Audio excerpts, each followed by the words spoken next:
తెలుగు ప్రేక్షకులకు నమస్కారం. ఇప్పుడు మన ముందు ప్రెసిడెంట్ పేరమ్మ ఉన్నారు. ప్రెసిడెంట్ పేరమ్మ ఎవరని అనుకుంటున్నారా? అదేనండి, ఒకప్పుడు ఆ పాత్రలో అశేష ఆంధ్రుల్ని అలరించి మెప్పించి ఆ తర్వాత కాలంలో 300కు పైగా సినిమాల్లో నటించి తెలుగు సినిమాల్లో తనదైనటువంటి ముద్ర వేసినటువంటి కవిత గారు నటిగా, ఆ తర్వాత ఇప్పుడు రాజకీయ నాయకురాలుగాను కూడా ద్విపాత్రల్ని పోషిస్తూ ఈరోజు మన ముందున్నారు. ఆమె జీవితంలో, ఆమె కెరీర్లో జరిగినటువంటి కొన్ని అనుభవాలు, కొన్ని జ్ఞాపకాలతో పాటు ఇప్పుడు ఇది నందమూరి తారక రామారావు గారి 100వ జయంతి సంవత్సరం జరుగుతున్న సందర్భం. అందులో భాగంగా ఆయనతోటి స్క్రీన్ షేర్ చేసుకున్న వ్యక్తిగా, నటిగా అవి కూడా ఈరోజు మన ముందు, ఆ జ్ఞాపకాలను కూడా మన ముందు పంచుకోబోతున్నారు. నమస్తే కవిత గారు. నమస్కారం అండి. చాలా చాలా సంతోషంగా ఉంది. నాకు కూడా. ఎప్పుడో కలిసాము. అవును. మీ జీవితాన్ని అంతా కూడా నా ముందు అక్షరాల్లో పెట్టారు, ఇప్పుడు వీడియోగా పెడుతున్నారు. అదే, ఎలా ఉన్నారు ఇప్పుడు? ఓకే అండి, గోయింగ్ ఆన్. సో హ్యాపీగా ఉన్నారా ప్రజెంట్? ఉన్నారు.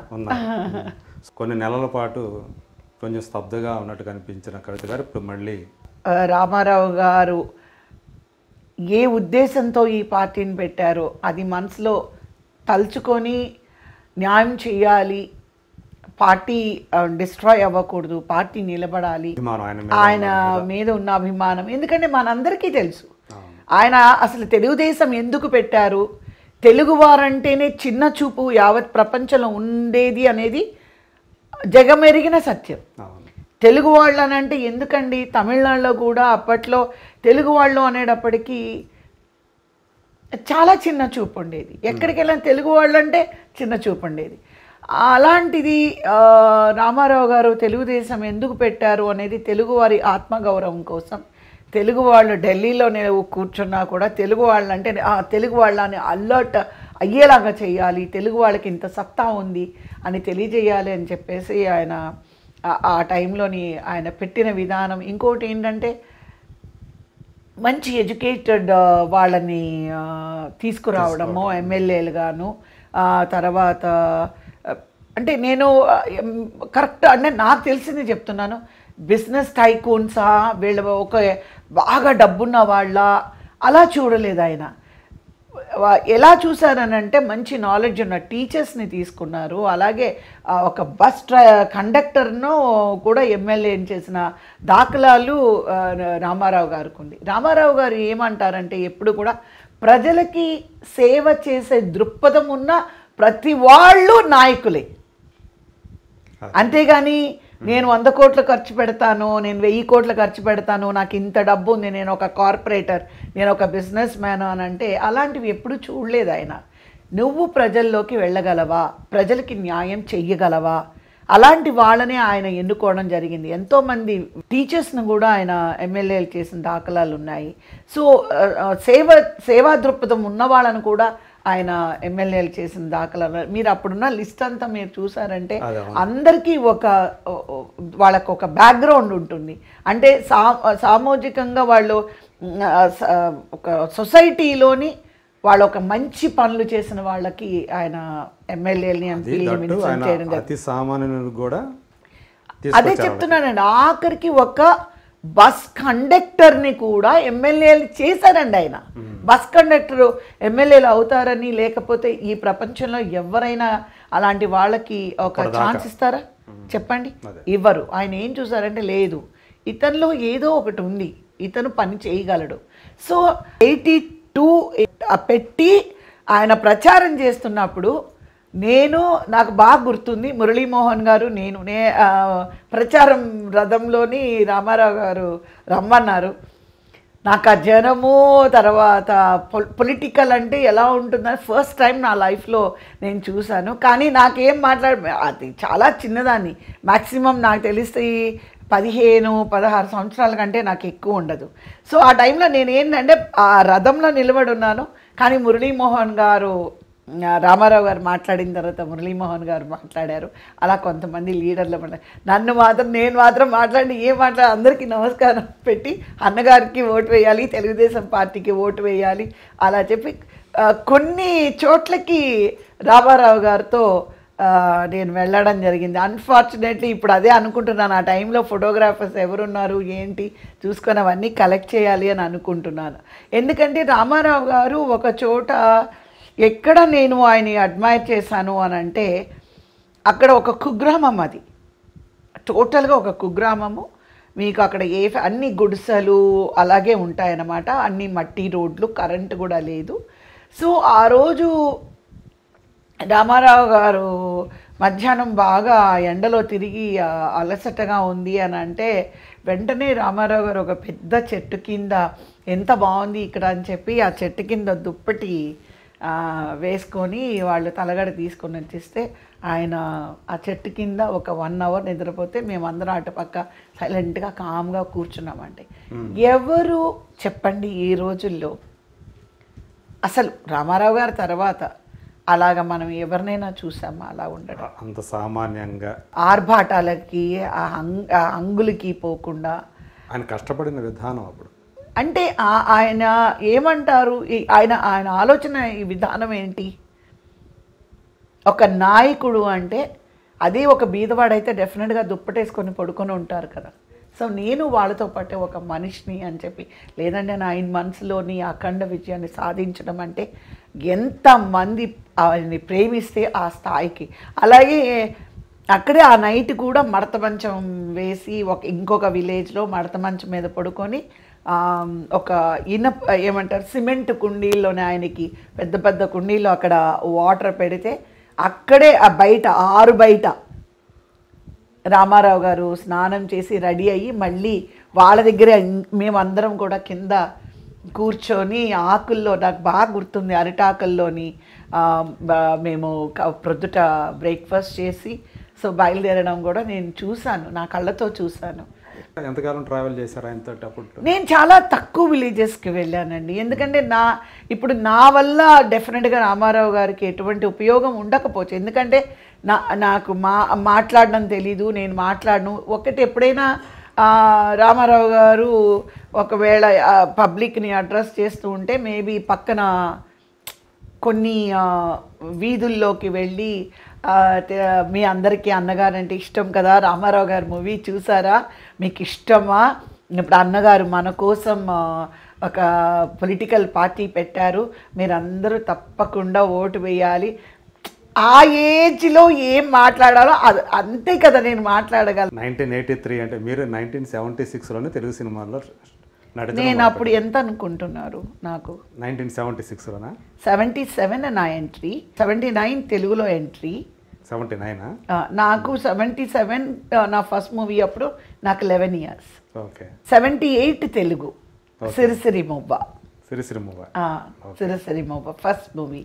సో కే విశ్వనాథ్ గారి డైరెక్షన్. నేను చాలా మందికి తెలియని విషయం ఏంటంటే 20వ సంవత్సరం తర్వాత నేను వర్క్ చేయలేదు, అది చాలా మందికి తెలీదు.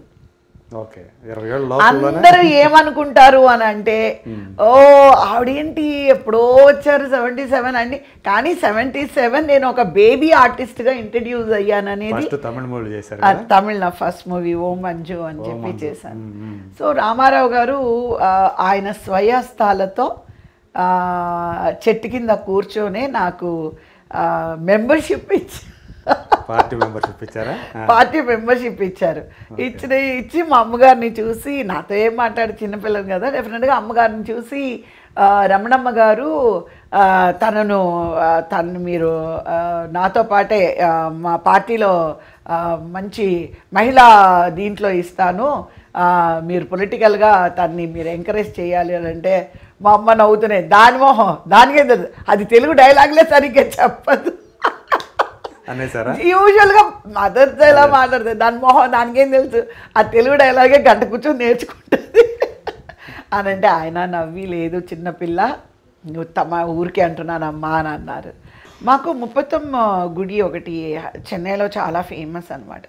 సో అక్కడ జనరల్గా మా తెలుగు ఇండస్ట్రీ వాళ్ళందరూ తమిళ ఇండస్ట్రీ ఆర్టిస్టులు మరి ఏంటనేది నాకు తెలియదు. టీనా గారు పన్గల్ పార్క్ దగ్గర ఉంటుంది. అది యాక్చువల్గా చాలా ఇంత చిన్న గుడి అన్నమాట. ఆ గుడిలో ఏ పూజ కుంకుమ పూజ చేయించినా అమ్మవారికి ముప్పత్తమ్మ అంటాము. ఆ పూజ చేయించి దేని గురించి చేయించినా అది సక్సెస్ అవుతుంది అనేది ఒక నానుడు అన్నమాట. అప్పుడు ఎలక్షన్ టైము, బట్ నాకంత ఏజ్ ఓటు అది లేదు. బట్ అమ్మ నాన్నగారు తాడేపల్లిగూడెంలోని అమ్మ నాన్నగారికి ఓటు ఉంది. అమ్మ నాన్నగారు వెళ్ళి ఓటు వేసి రిటర్న్ అయ్యారు. రిటర్న్ అయ్యి అమ్మ రావడమే ఏం చేశారు, ముప్పత్తమ్మ గుడికి వెళ్ళాలి రామారావు గారి పేరుతోని అమ్మవారికి. యాక్చువల్గా నేను ఇది ఎవరితో ఎప్పుడు అంటే ఈ మాటలు ఎప్పుడు రాలేదు, ఫస్ట్ టైం చెప్తున్నా.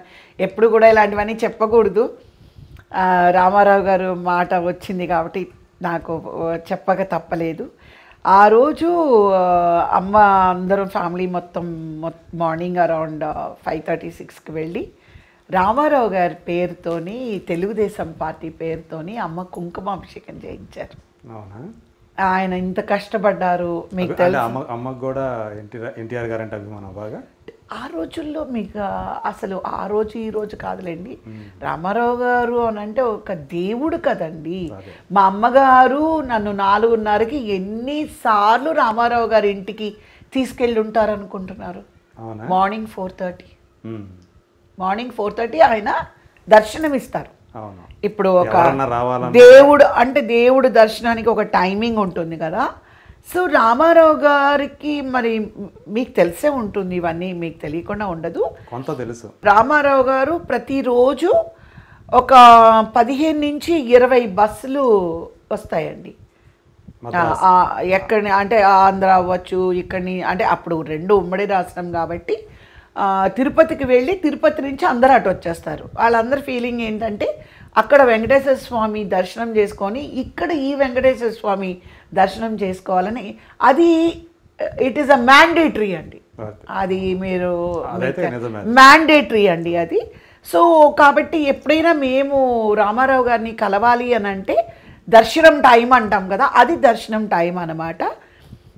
సో ఫస్ట్ ఏంటంటే మన ఇండస్ట్రీలో ఉన్న వాళ్ళందరినీ పుండరీకాక్షయ్య గారు అని ఉండేవారు, చాలా పెద్ద ప్రొడ్యూసర్ అయినా రామారావు గారితోనే ఎక్కువ మూవీస్ చేశారు.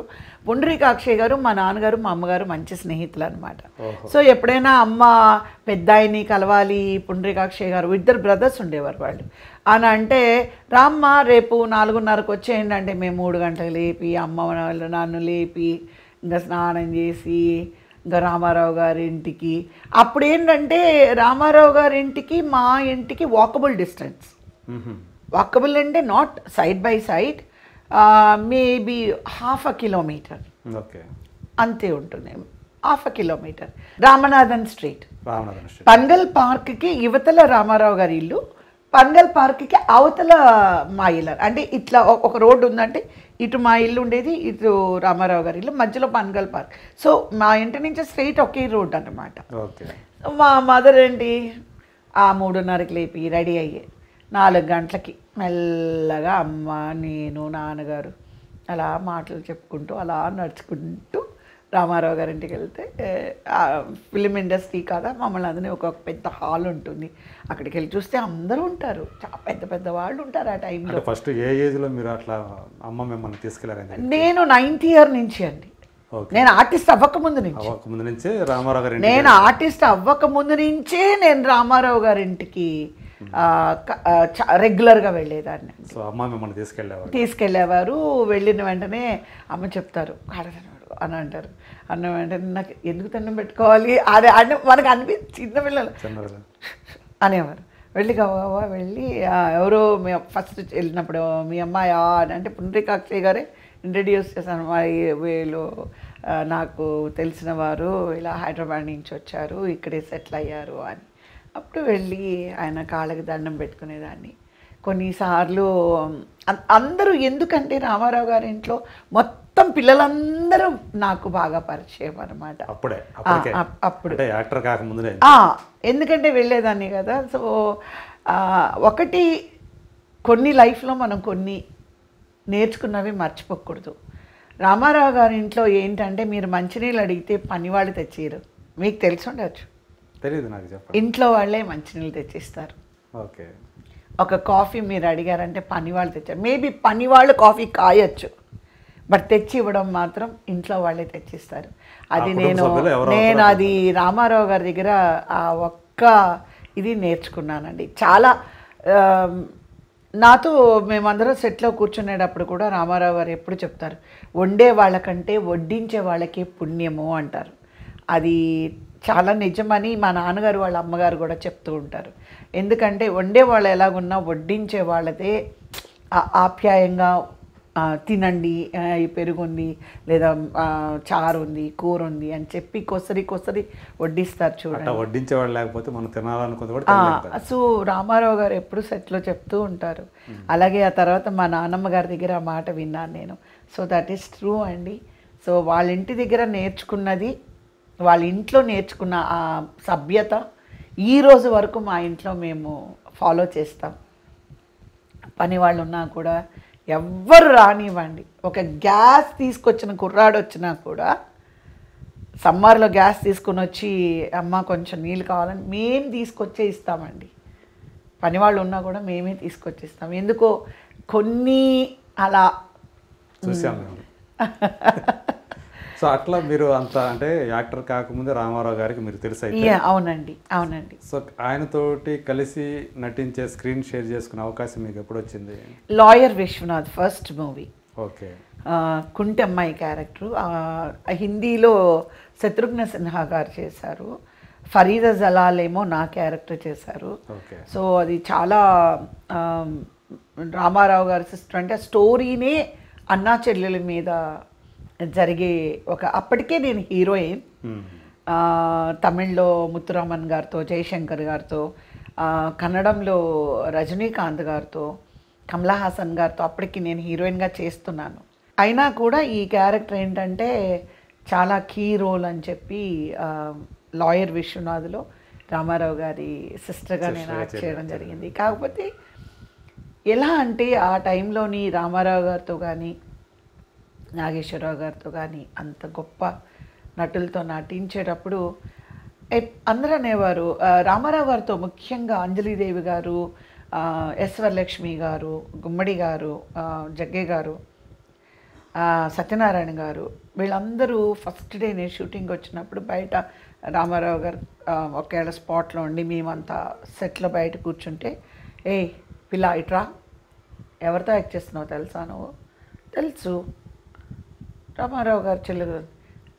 ఏదైనా మా దగ్గర ఉన్నట్టు ఈ అంత కోతి వేషాలు వేసావు అనుకో అంతే ఆయన దగ్గర. అంటే నేనన్నాను, నేను మీ దగ్గర ఏం కోతి వేషాలు వేశాను అంటే, నువ్వు జోకులు వేస్తావు కదా, అక్కడంతా నువ్వు నవ్వడానికి లేదు, ఆయన ముందు నువ్వు కూర్చోకూడదు అంటే ప్రిపేర్ అనమాట. కావాలని నన్ను ఏడ్పించడం కోసం రామారావు గారు ముందు అంటే నేను భయపడిపోతాను అని. రామారావు గారు తెలుసు అనే విషయం, వాళ్ళ ఇంటికి వెళ్తారు విషయం వాళ్ళకి ఏం తెలియదు, ఊరికే సెట్లో ఏడ్పించడం అనమాట.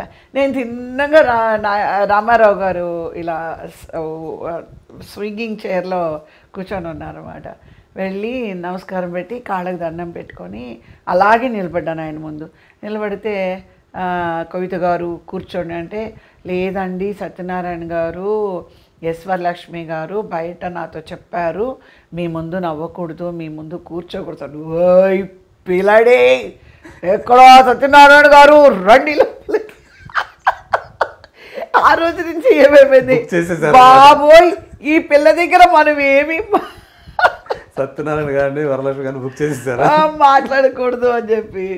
ఇంకా తర్వాత నన్ను ఏడిపించలేదన్నమాట. కానీ ఆ టైంలో హరికృష్ణ గారు, బాలకృష్ణ గారు ఎప్పుడు సెట్లో ఉండేవారు. ఏ సినిమా రామారావు గారితో నేను చేసిన సినిమాలన్నీ కూడా వాళ్ళిద్దరూ నన్ను చాలా ఏడ్పించేవారు. చాలా అంటే అలా, ఇంకా అసలు హరికృష్ణ గారు చాలా అన్నమాట. సో చెప్తా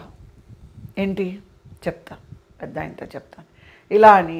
నేను వెళ్ళి అమ్మతోని, అమ్మ హరికృష్ణ గారు ఇలా అన్నారంటే, ఏం లేదులే మా ఊరికే అంటారు. వాళ్ళు మీరు ఏమని పిలిచేవాళ్ళు? హరికృష్ణ గారు, బాలకృష్ణ గారు, అందరినీ గారు అని అలాగే అలవాటు. ఓకే. తర్వాత బాగా గుర్తుంది నాకు, వీరబ్రహ్మం గారి చరిత్ర మేము కడపలో షూటింగ్లో ఉన్నాము.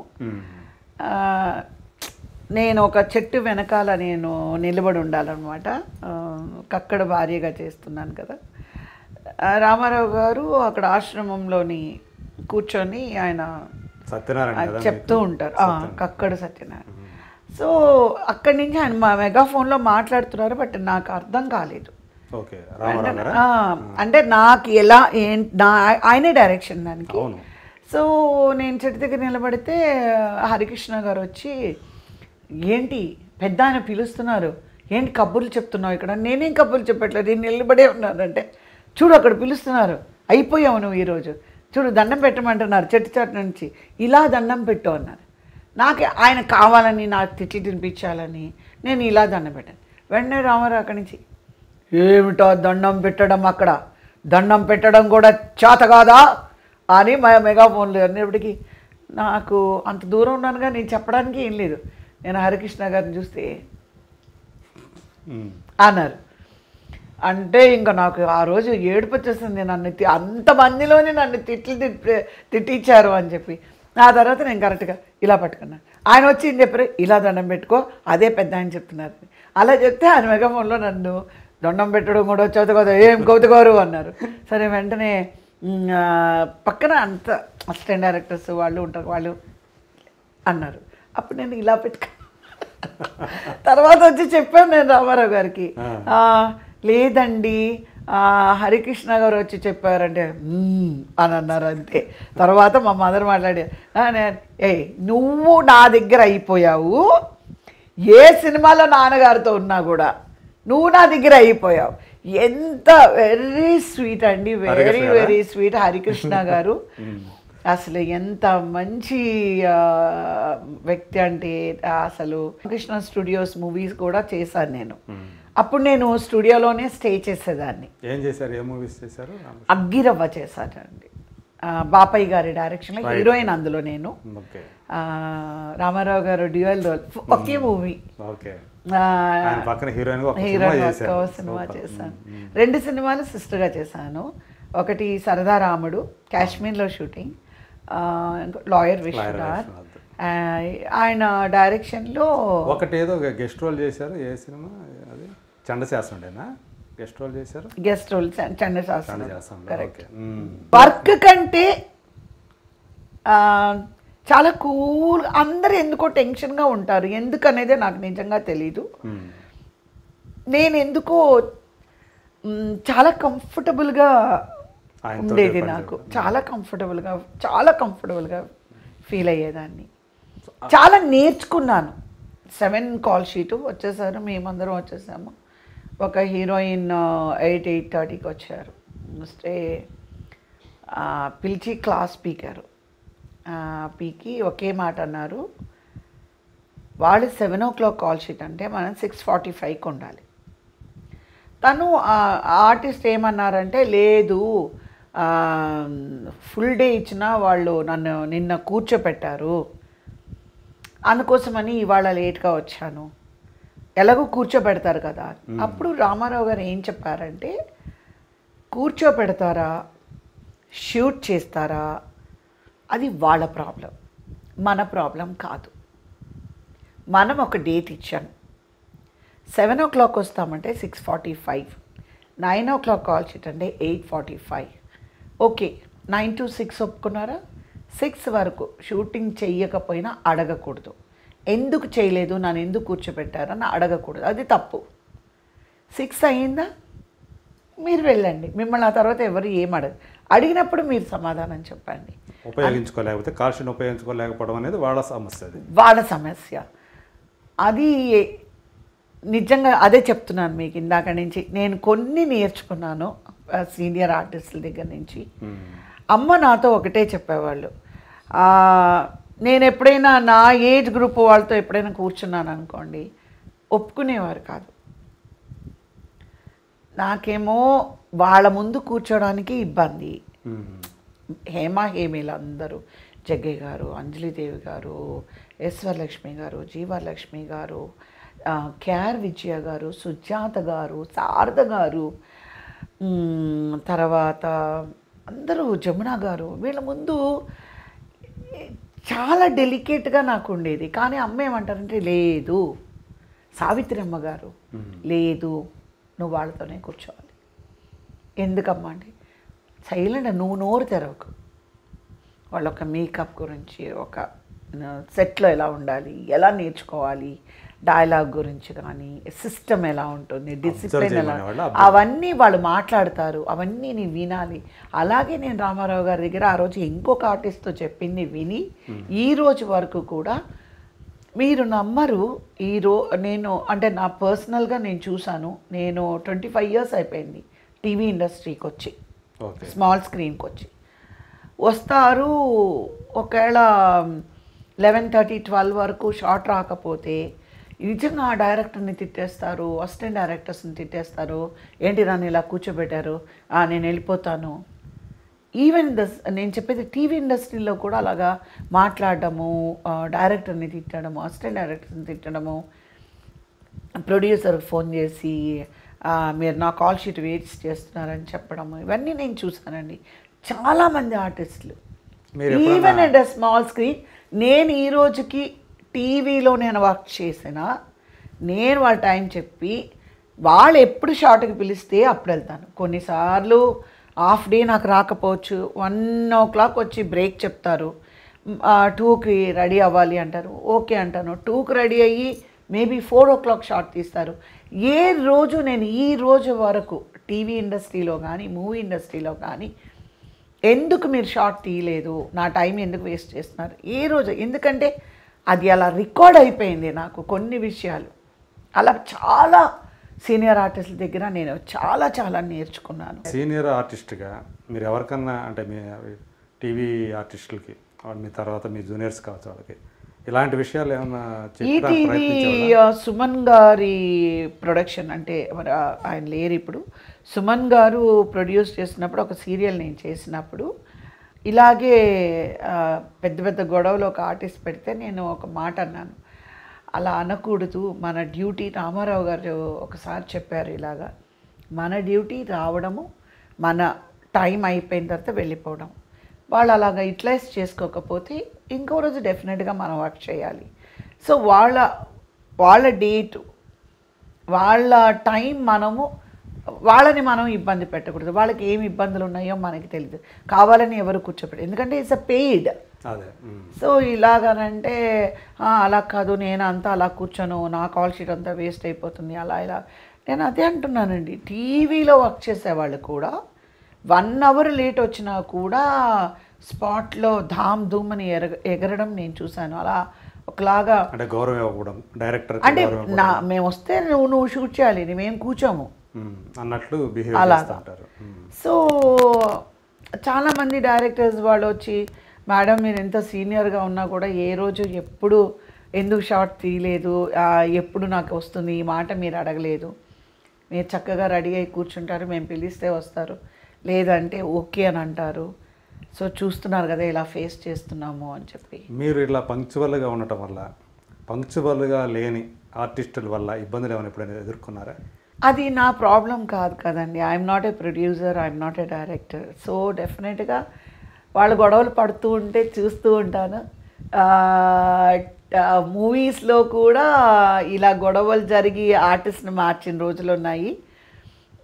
టీవీ ఇండస్ట్రీలో కూడా నా ముందే ఎంతోమంది ఆర్టిస్ట్ని ఇలాంటి ఇష్యూస్ వల్ల ఇవాళ యూటిలైజ్ చేసుకోకపోతే కాల్ షీట్ ప్రాపర్గా వాళ్ళు నెక్స్ట్ డే లేట్గా రావడము, ఆ టైంలో వీళ్ళందరూ వెయిట్ చేయడము. ఈరోజు ఏదన్నా వాళ్ళ షార్ట్ తీయకుండా నెక్స్ట్ డే మార్నింగ్ 9కి అసెంబ్లీ అవ్వండి అన్నారనుకోండి, ఓ నువ్వు నిన్న తీయలేదు కదా అని వీళ్ళు 10:30కి రావడం. సో ఎంటైర్ యూనిట్ మేబీ ఆ ఆర్టిస్ట్ లేకపోతే షార్టే తీయలేని పరిస్థితుల్లో ఎంటైర్ యూనిట్ వెయిట్ చేసిన రోజులు కూడా ఉన్నాయి. సో ఆ ప్రాసెస్లో చాలామంది సీరియల్స్లోని ఆ సీను వాళ్ళకి ఏమీ చెప్పకుండా ఆ కరెక్ట్గా ఆ ఎపిసోడ్ కంప్లీట్ అయ్యేంత వరకు కొంచెం ఓపిక్గా ఉండి, అయిపోయిన తర్వాత వీళ్ళే సైలెంట్గా ఆర్టిస్ట్ని మార్చి వాళ్ళకి ఫోన్ చేసి మేము ఆర్టిస్ట్ని మార్చామని చెప్పిన రోజులు కూడా ఉన్నాయండి. సో బేసిక్గా నిర్మాత నష్టపోకూడదు, అంటే నా సీనియర్స్ దగ్గర నుంచి ఒక కృష్ణ గారు కానీ, నాగేశ్వరరావు గారు కానీ, ఆ టైంలోని ఉన్న కృష్ణరాజు గారు కానీ ఏంటంటే they all will think always about the producer. Producer should not lose even 1 rupee. ఆ పిక్చర్ బాగా రావాలి, వాళ్ళకి మనం లేట్గా వెళ్తే ఆ 1 అవర్ కాల్ షీట్ వాళ్ళకి ఎంత ఇబ్బంది పడిపోతారు అనే ఒక కమిట్మెంటు ప్రతి ఒక్కరికి ఉందండి. చాలా నేను హ్యాపీగా ఫీల్ అయ్యేది ఏంటంటే I entered in to the field in a golden period. It is a golden period. అంతే కదా, మీరు అందరితో యాక్ట్ చేశారు. It is a golden period. Krishna గారి పక్కన హీరోయిన్గా చేశారు. ఎన్ని సినిమాలు? 3-4 సినిమాలు చేశారు. నేను చాలా సినిమాలు చేశానండి ఆయనతో, చాలా సినిమా. ఇంకోటి ఏంటంటే నేను రమణారెడ్డి గారితో యాక్ట్ చేశాను, రేలంగి గారితో యాక్ట్ చేశాను. ఐఎమ్ సో హ్యాపీ అండి. అలాగే తమిళ్లో చూస్తే ఎంఆర్ రాధా గారితో యాక్ట్ చేశాను. ఎంఆర్ రాధా గారితో నేను యాక్ట్ చేసిన మూవీ లాస్ట్ మూవీ అంట. అవునా? అదే లాస్ట్ మూవీ అంట ఆయనకి. ఎంఆర్ రాధా గారు అంటే మీకు తెలుసు, లెజెండరీ ఆర్టిస్ట్. అలాగే మీరు తమిళ్లో కూడా చూసారంటే ద టాప్ మోస్ట్ సీనియర్ ఆర్టిస్టులతో యాక్ట్ చేశానండి. కన్నడంలో అలాగే యాక్ట్ చేశాను, మలయాళంలో కూడా నేను అలాగే యాక్ట్ చేశాను. So I always feel I'm gifted, I'm really gifted. ఎలా అంటే స్టార్స్ గురించే మాట్లాడాలి అని అంటే కనుక నేను అచీవ్ చేయలేదు అని ఎవరైనా అనుకుంటే కనుక that is wrong. I really achieved and టోటల్గా నా మనసుకి ఫుల్ సాటిస్ఫాక్షన్. తగినంత గౌరవం లభించేదా? చాలా చాలా చాలా. ఈ రోజుల్లో నాకు తెలియదు ఎలా ఉన్నారనేది. అంటే నేను 5 generations చూశాను. 5 generations ఇప్పుడంతా ఈరోజు ఆ హీరోకి మదర్గా, ఒక హీరోకి నేను మదర్గా ఈరోజు యాక్ట్ చేశాను. నేను చంద్రమోహన్ గారు, I don't want to bring the names. నేను చంద్రమోహన్ గారు ఫాదర్ అండ్ మదర్గా యాక్ట్ చేశాము. స్త్రీలో అంటే లేదు, ఇప్పుడు కాదండి.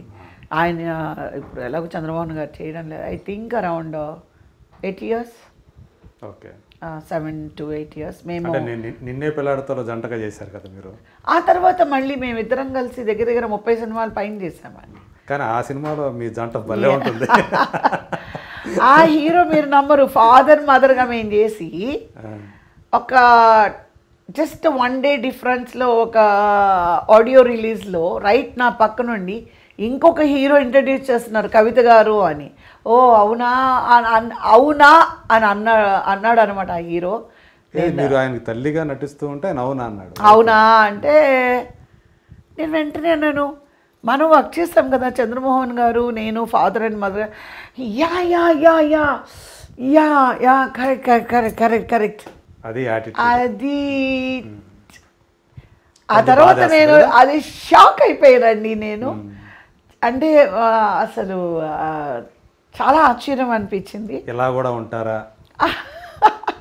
ఎందుకంటే మాకు తెలీదు. ఇప్పుడు మీరున్నారు, మీరు నాకు ఒక న్యూస్ పేపర్లోనో మ్యాగజైన్లోనో నా గురించి మీరు రాశారు. సో డెఫినెట్గా మిమ్మల్ని 10 ఏళ్ళ తర్వాత చూసినా, 5 ఏళ్ళ తర్వాత చూసినా నమస్కరించి ఎలా ఉన్నారండి అని అడుగుతాము. అంటే మెమరీ అలా ఉంటుంది, లేదా గౌరవం అనేది, సభ్యత అనేది అలా ఉంటుంది. సో అది చాలామంది దగ్గర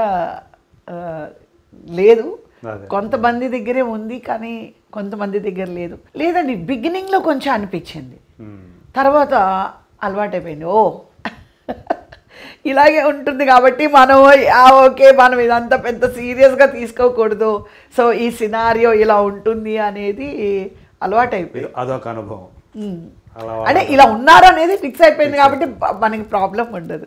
రామారావు గారు, నాగేశ్వరరావు గారు, శోభన్ బాబు గారు, కృష్ణరాజు అంటే సినిమా ఇండస్ట్రీ ఎదుగుదలలో వీళ్ళంతా కీలక పాత్ర పోషించిన నటులుగా పేరు పొందిన వాళ్ళు. రోజుకు 2-3 షిఫ్ట్లు కూడా. కృష్ణ గారి సంగతి అయితే మరి అందరూ చెప్పుకునే విషయం. ఆయన ఈవెన్ ఒక్కోసారి 2 గంటలు కూడా, అర్ధరాత్రి 2 గంటలకు కూడా పనిచేసిన రోజులు ఉన్నాయి. అంటే 3 షిఫ్ట్లు కాకుండా మళ్ళీ అది మన నుంచి దూరం అయిపోతే ఆయన అభిమానులు కానివ్వండి, కాకపోనివ్వండి, ఒక శకం ముగిసిపోయింది అన్న ఫీలింగ్. ఎప్పుడైతే రామారావు గారు మనల్ని వదిలి వెళ్ళిపోయారో చాలా రోజులు, చాలా మంత్స్ డిస్టర్బ్ అవ్వడం జరిగింది. ఓకే. అలాగే మీరు నాగేశ్వరరావు గారిని తీసుకుంటే ఒక్కటి చెప్పదలుచుకున్నానండి, ఒక్క మాటలో చెప్పాలంటే, అప్పటి ఈరోజు కానీ హీరోయిన్స్ కానీ సీనియర్ ఆర్టిస్టులు కానీ ఆణిముత్యాలు very rarely you will get like that. అంటే అలాంటి వాళ్ళు మన ఇండస్ట్రీలో ఉండడం అనేది మన అదృష్టం అని నేను చెప్తాను. డెఫినెట్గా మన అదృష్టం. సో అలాగే నాగేశ్వరరావు గారితోని రామారావు గారి దగ్గర భయభక్తులతో ఎలా పనిచేసామో నాగేశ్వరరావు గారితో ఆహ్లాదంగా పనిచేసాం. నాగేశ్వరరావు గారితో వర్క్ చేయడం అనేది ఇట్స్ అ వెరీ ప్లెజెంట్. అసలు ఇంకా చాలా చాలా బాగుంటుంది. ఆయనకి ఆ ప్రైడ్, ఇగో ఏంటి నువ్వు నిలబడి ఉన్న కూర్చున్నావు నేను వచ్చినప్పుడు, అలా it's such a wonderful person. ఆయనతో వర్క్ చేయడం కూడా నా అదృష్టంగా భావిస్తున్నాను. అలాంటి ఆర్టిస్టులతో హీరోయిన్గా చేయకపోయినా పర్వాలేదు, కనీసం ఒక చిన్న క్యారెక్టర్ వాళ్ళతో చేసినా కూడా నేను అది అదృష్టంగా భావించాను ఆ టైంలోని. ఆయనతో కూడా ఒక మూవీ నేను సిస్టర్గా చేయడం జరిగింది. ఆ తర్వాత ప్రేమాభిషేకం చేయడం జరిగింది. బట్ చేసింది మూవీ కంటే నాగేశ్వరరావు గారితో ఎక్కువ సన్నిహిత్యం ఉండేది. ఎందుకు అంటే హైదరాబాద్ ఎప్పుడు షూటింగ్కి వచ్చినా నాగేశ్వరరావు గారు ఎక్కడున్నారో కనుక్కొని ఆయన వెళ్ళి విజిట్ చేసేదాన్ని. అవునా? ఏదర్ ఇంటికైనా వెళ్ళేదాన్ని లేదా అన్నపూర్ణ స్టూడియోస్కైనా వెళ్ళేదాన్ని. ఓకే. ఏంటమ్మా అని అంటే, లేదు సార్ మిమ్మల్ని కలిసి వెళ్దాం అంటే చాలా హ్యాపీగా ఫీల్ అయ్యేవారు. నాగార్జున గారు కానీ వాళ్ళ సిస్టర్స్ కానీ వెంకట్ గారు కానీ and very nice family and very nice people. Sumanth కానీ వాళ్ళ సిస్టర్ కానీ అందరితోని నాకు మంచి పరిచయం. నాగేశ్వరరావు గారి దగ్గర ఆ రిసీవింగు, ఆ పలకరింపు, కూర్చొని మాట్లాడడము, పిలిచి, అంటే ఒక నా కుటుంబ సభ్యులను కలిసినట్టే అనిపించేదే కానీ నేను ఒక సీనియర్ ఆర్టిస్ట్తో మా ఇంటికి వెళ్తున్నాను ఆ ఫీలింగ్ ఎప్పుడూ లేదండి. అలాగే అన్నపూర్ణ స్టూడియోలోని అలాగే ఆయనతో వెళ్ళి కలిసేదాన్ని. సో చాలా చాలా చాలా బాధ అనిపించేది. అన్నపూర్ణమ్మ గారు చనిపోయినప్పుడు ఇంటికి వెళ్ళి నాగేశ్వరరావు గారు బయట నిలబడి ఉన్నారు, అదే అందరితో ఉన్నారు, నన్ను ఇలా చూశారు అన్నారు. నాకు చాలా ఏడుపు వచ్చింది. ఏడుపు వచ్చి ఐఎమ్ వెరీ సారీ అని, నో ఏడవకూడదు, అందరం వెళ్ళిపోవాల్సిందే, ఏడవకూడదు, ధైర్యంగా ఉండాలి, యూ షుడ్ యాక్సెప్ట్ ఇట్ అని ఆయన నేను ఏడుస్తుంటే నా భుజం తట్టి వెళ్ళు వెళ్ళు లోపలికి. రివర్స్లో మిమ్మల్ని ఓదార్చారా? ఒక బాధ ఏంటంటే ఆయన డెత్కి ముందు ఒక వీడియో పెట్టారు టీవీలో. క్యాన్సర్ వచ్చిందని డైరెక్ట్గా ప్రకటించారు కదా ఆయన. ఎవరు రావద్దు, ఎవరు ఏడవద్దు, ఐఎమ్ యాక్సెప్టింగ్ దిస్ అని, ఎవరు కంటి తడి పెట్టకూడదు, ఎవరి ఇంటికి రాకూడదు ఆయన వీడియో పెట్టారు. అదే నాగేశ్వరరావు గారు ధైర్యానికి, అండ్ ధైర్యం అని నేను చెప్పలేను, అది అందరికీ ఆ శక్తి ఉండదండి, నిజంగా ఉండదు. నాకు చాలా చాలా ఆశ్చర్యం వేసింది. అంటే ఆయనలోని ఆ తాత్వికుడు అనమాట. సో ఇది జీవితం అనేది ఒక నాటక రంగం, జీవితం క్షణభంగురం అని చదువుకుంటాం మనం, ఎప్పుడు ఎవరికి ఏమవుతుందో తెలియదు, అది దాన్ని మనం యాక్సెప్ట్ చేయాలి. నాకేంటంటే చాలా మీకు బాగా తెలుసు, నేను చాలా సంవత్సరాల నుంచి మీకు పరిచయం, చాలా సెన్సిటివ్గా ఉంటాను. అలాగే నాగేశ్వరరావు గారి ఇష్యూ కానీ, తర్వాత కృష్ణంరాజు గారు కానీ, కృష్ణ గారు కానీ, చాలా ఇటీవల కాలంలో కృష్ణరాజు గారితో పార్టీలో వర్క్ చేయడం జరిగింది. ఒకవేళ అది లేకపోతే ఆ అటాచ్మెంటు అంత ఉండేది కాదేమో నాకు తెలీదు. ఓకే, వర్క్ చేసాము. జనరల్గా ఆయన బాగా పరిచయం, వాళ్ళ ఫ్యామిలీ అంత బాగా పరిచయం. ఫంక్షన్స్లోని వాళ్ళ మిస్సెస్ కూడా చాలా మంచి ఆవిడ, ఎప్పుడూ ఒక పెద్ద హీరో భార్యని అనే ఫీలింగ్ ఎప్పుడూ లేదు ఆవిడ. శ్యామల గారు చక్కగా కలిసిన వెంటనే చూసిన వెంటనే పలకరిస్తారు, చాలా మంచి వ్యక్తి ఆవిడ. ఇటీవల కాలంలో మేము భారతీయ జనతా పార్టీలో ఆంధ్రప్రదేశ్లో కలిసి పనిచేయడం జరిగింది. సో ఆ తర్వాత నేను కొన్ని ఏమన్నా డౌట్స్ ఉన్నా కూడా నేను ఆయనకి ఫోన్ చేసి అడిగేదాన్ని. సో అది ఆ విధంగా చాలా షార్ట్ టైంలోని ఇలా అవ్వడం జరిగింది. కృష్ణ గారు అంటారా, నేను రెగ్యులర్గా విజయనగరంలో గారిని కలవడానికి ఆవిడ పుట్టినరోజైనా, కృష్ణ గారు పుట్టినరోజైనా, వాళ్ళ ఇంట్లో ఏదైనా మ్యారేజెస్ కానీ, మన మహేష్ బాబు గారి వాళ్ళ సిస్టర్స్ మ్యారేజ్కి అంతా కూడా, మీరు చెప్పండి ఈ రోజుల్లో ఎవరు అలా ఉన్నారు? ఇంటికి వచ్చి విజయనగరంలో గారు ఇన్విటేషన్ వచ్చి మహేష్ బాబు గారి సిస్టర్ మ్యారేజ్కి ఇంటికి వచ్చి, కవిత నువ్వు హైదరాబాద్లో ఉన్నావు కాబట్టి నేను ఇంటికి వచ్చాను, ఇదే చెన్నై అంటే నేను నీకు ఫోన్లో చేసి మాట్లాడేది, ఇప్పుడు ఉన్నావు కాబట్టి నేను పర్సనల్గా వచ్చి పిలుస్తున్నాను, నువ్వు తప్పకుండా రావాలి.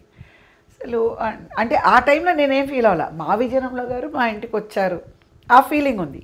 అంత సూపర్ స్టార్ వైఫ్ ఆవిడ, ఒక మహేష్ బాబు గారు ఒక సూపర్ స్టార్, వాళ్ళ దీనికి ఇంటికి వచ్చి, అంటే నేను అనేది పాత రిలేషన్షిప్స్ మర్చిపోకుండా ఉన్నారు, అది నేను చెప్పొచ్చా. చుట్టాలు ఉన్నారు. సో మామూలుగా ఏంటంటే మేము షార్ట్ గురించి మాట్లాడుకుంటాం కానీ జనరల్గా ఎప్పుడు నేను ఎప్పుడు మాట్లాడలేదు. ఎప్పుడైనా నా సినిమా హిట్ అయితే మాత్రం ఫస్ట్ టైం ఆయన నోట్లోంచే వింటాను నేను.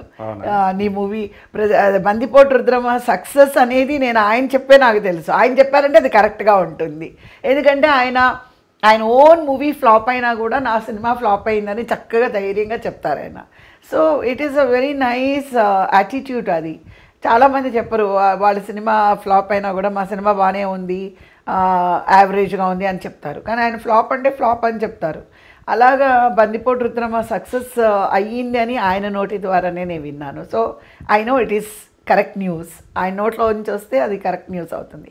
సో అలాగా అప్పట్లోని ఎవరితోనైనా మాట్లాడచ్చు. అదే చెప్పాను కదండి, నాగేశ్వరరావు గారికి నేను కాల్ ఏంటి చేశానంటే ఫోన్ ఇస్తారు ఆయన, సార్ నేను రావాలనుకుంటున్నాను అని అంటే రామ్మా అని అంటారు. సో అది రామారావు గారితో ఎప్పుడు నేను ఫోన్లో మాట్లాడలేదు, బట్ హరికృష్ణ గారు కానీ, సాయి కృష్ణ గారు కానీ, మోహన్ కృష్ణ గారు కానీ ఎవరో ఒకళ్ళు అంటే నేను స్టూడియోకి రావాలనుకుంటున్నాను, విశ్వామిత్ర షూటింగ్లో ఉన్నారు, నేను నిన్నే పళ్ళాడుతా అనుకుంటా షూటింగ్లో నేను హైదరాబాద్కి వచ్చినప్పుడు ఫోన్ చేస్తే స్టూడియోకి ఉన్నారమ్మా విశ్వామిత్ర షూటింగ్ జరుగుతుంది రండి అన్నారు. సో నేను వెళ్ళాను అనమాట, వెళ్ళి కలవడం జరిగింది. అసలు ఎంత బాధ ఉన్న వాళ్ళైనా 5 నిమిషాలు అల్లు రామలింగయ్య గారితో కూర్చుంటే అసలు ఫుల్ ఆక్సిజన్ వచ్చేస్తుందండి, బాడీలో ఫుల్ ఆక్సిజన్ లెవెల్స్ పెరిగిపోతాయి అన్నమాట.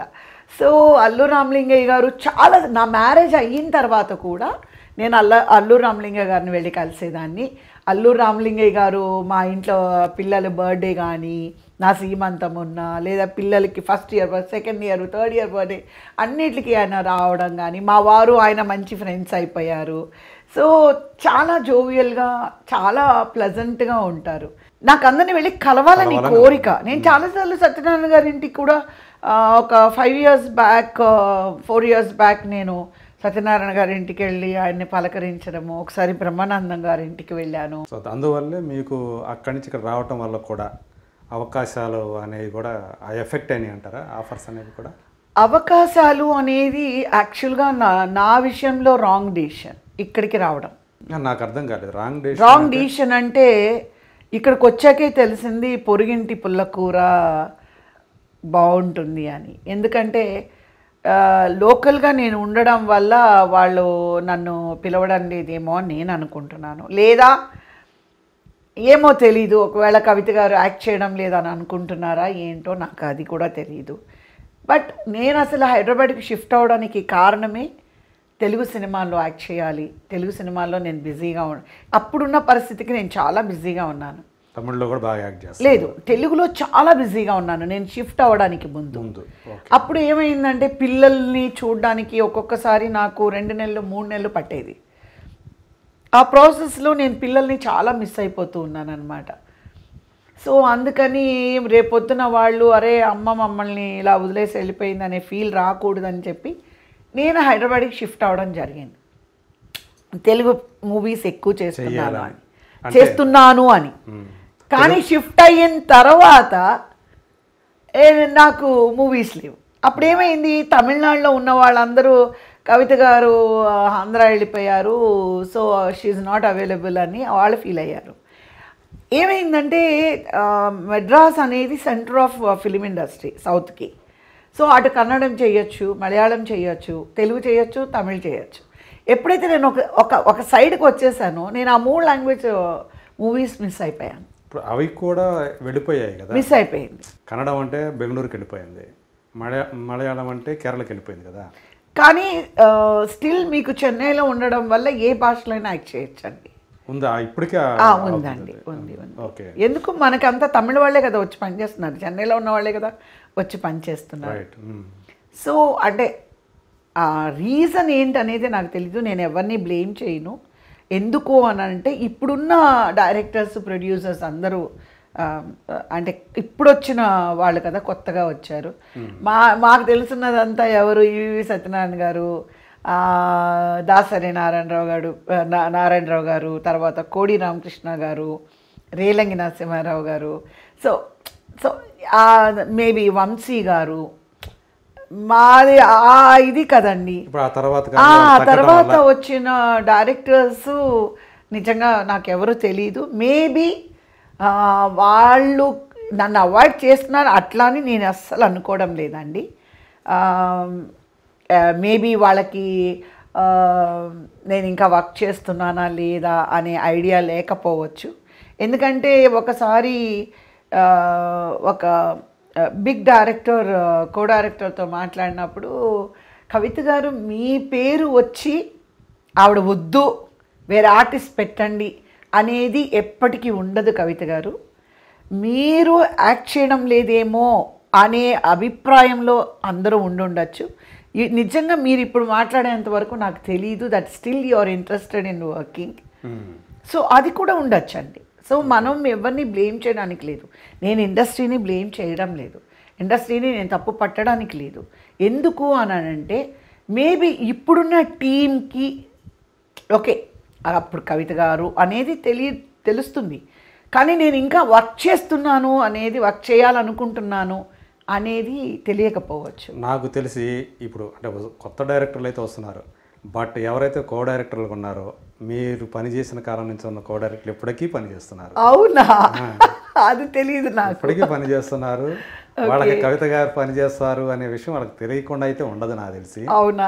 మేబీ అంటే కవిత గారు place but very much interested అండి. నేను ఏంటంటే నాగేశ్వరరావు గారు కానీ, అదే మీకు మళ్ళీ చెప్తున్నాను, నాగేశ్వరరావు గారు కానీ, రామారావు గారు కానీ చెప్పేది ఏంటంటే ఎప్పుడూ యాక్టివ్గా ఉండాలి. మనము ఎన్ని రోజులు యాక్ట్ చేయగలిగితే అన్ని రోజులు మనం యాక్ట్ చేయాలి. యాక్టింగే మనకి పుట్టిన దగ్గర నుంచి మనకి యాక్టింగ్ తప్ప నేను ఉన్నానండి. నాకు చదువు లేదు, ఓకే, నాకు చదువు లేదు, నాకు బిజినెస్ లేవు. చదువు ఎంతటి తాపేశారు? నేను 6వ క్లాస్ చదివాను. అంటే 11వ సంవత్సరంలో మీరు యాక్టర్ అయిపోయారు. 6వ క్లాస్ పాస్ అయ్యాను. అది 6వ class Telugu medium government school.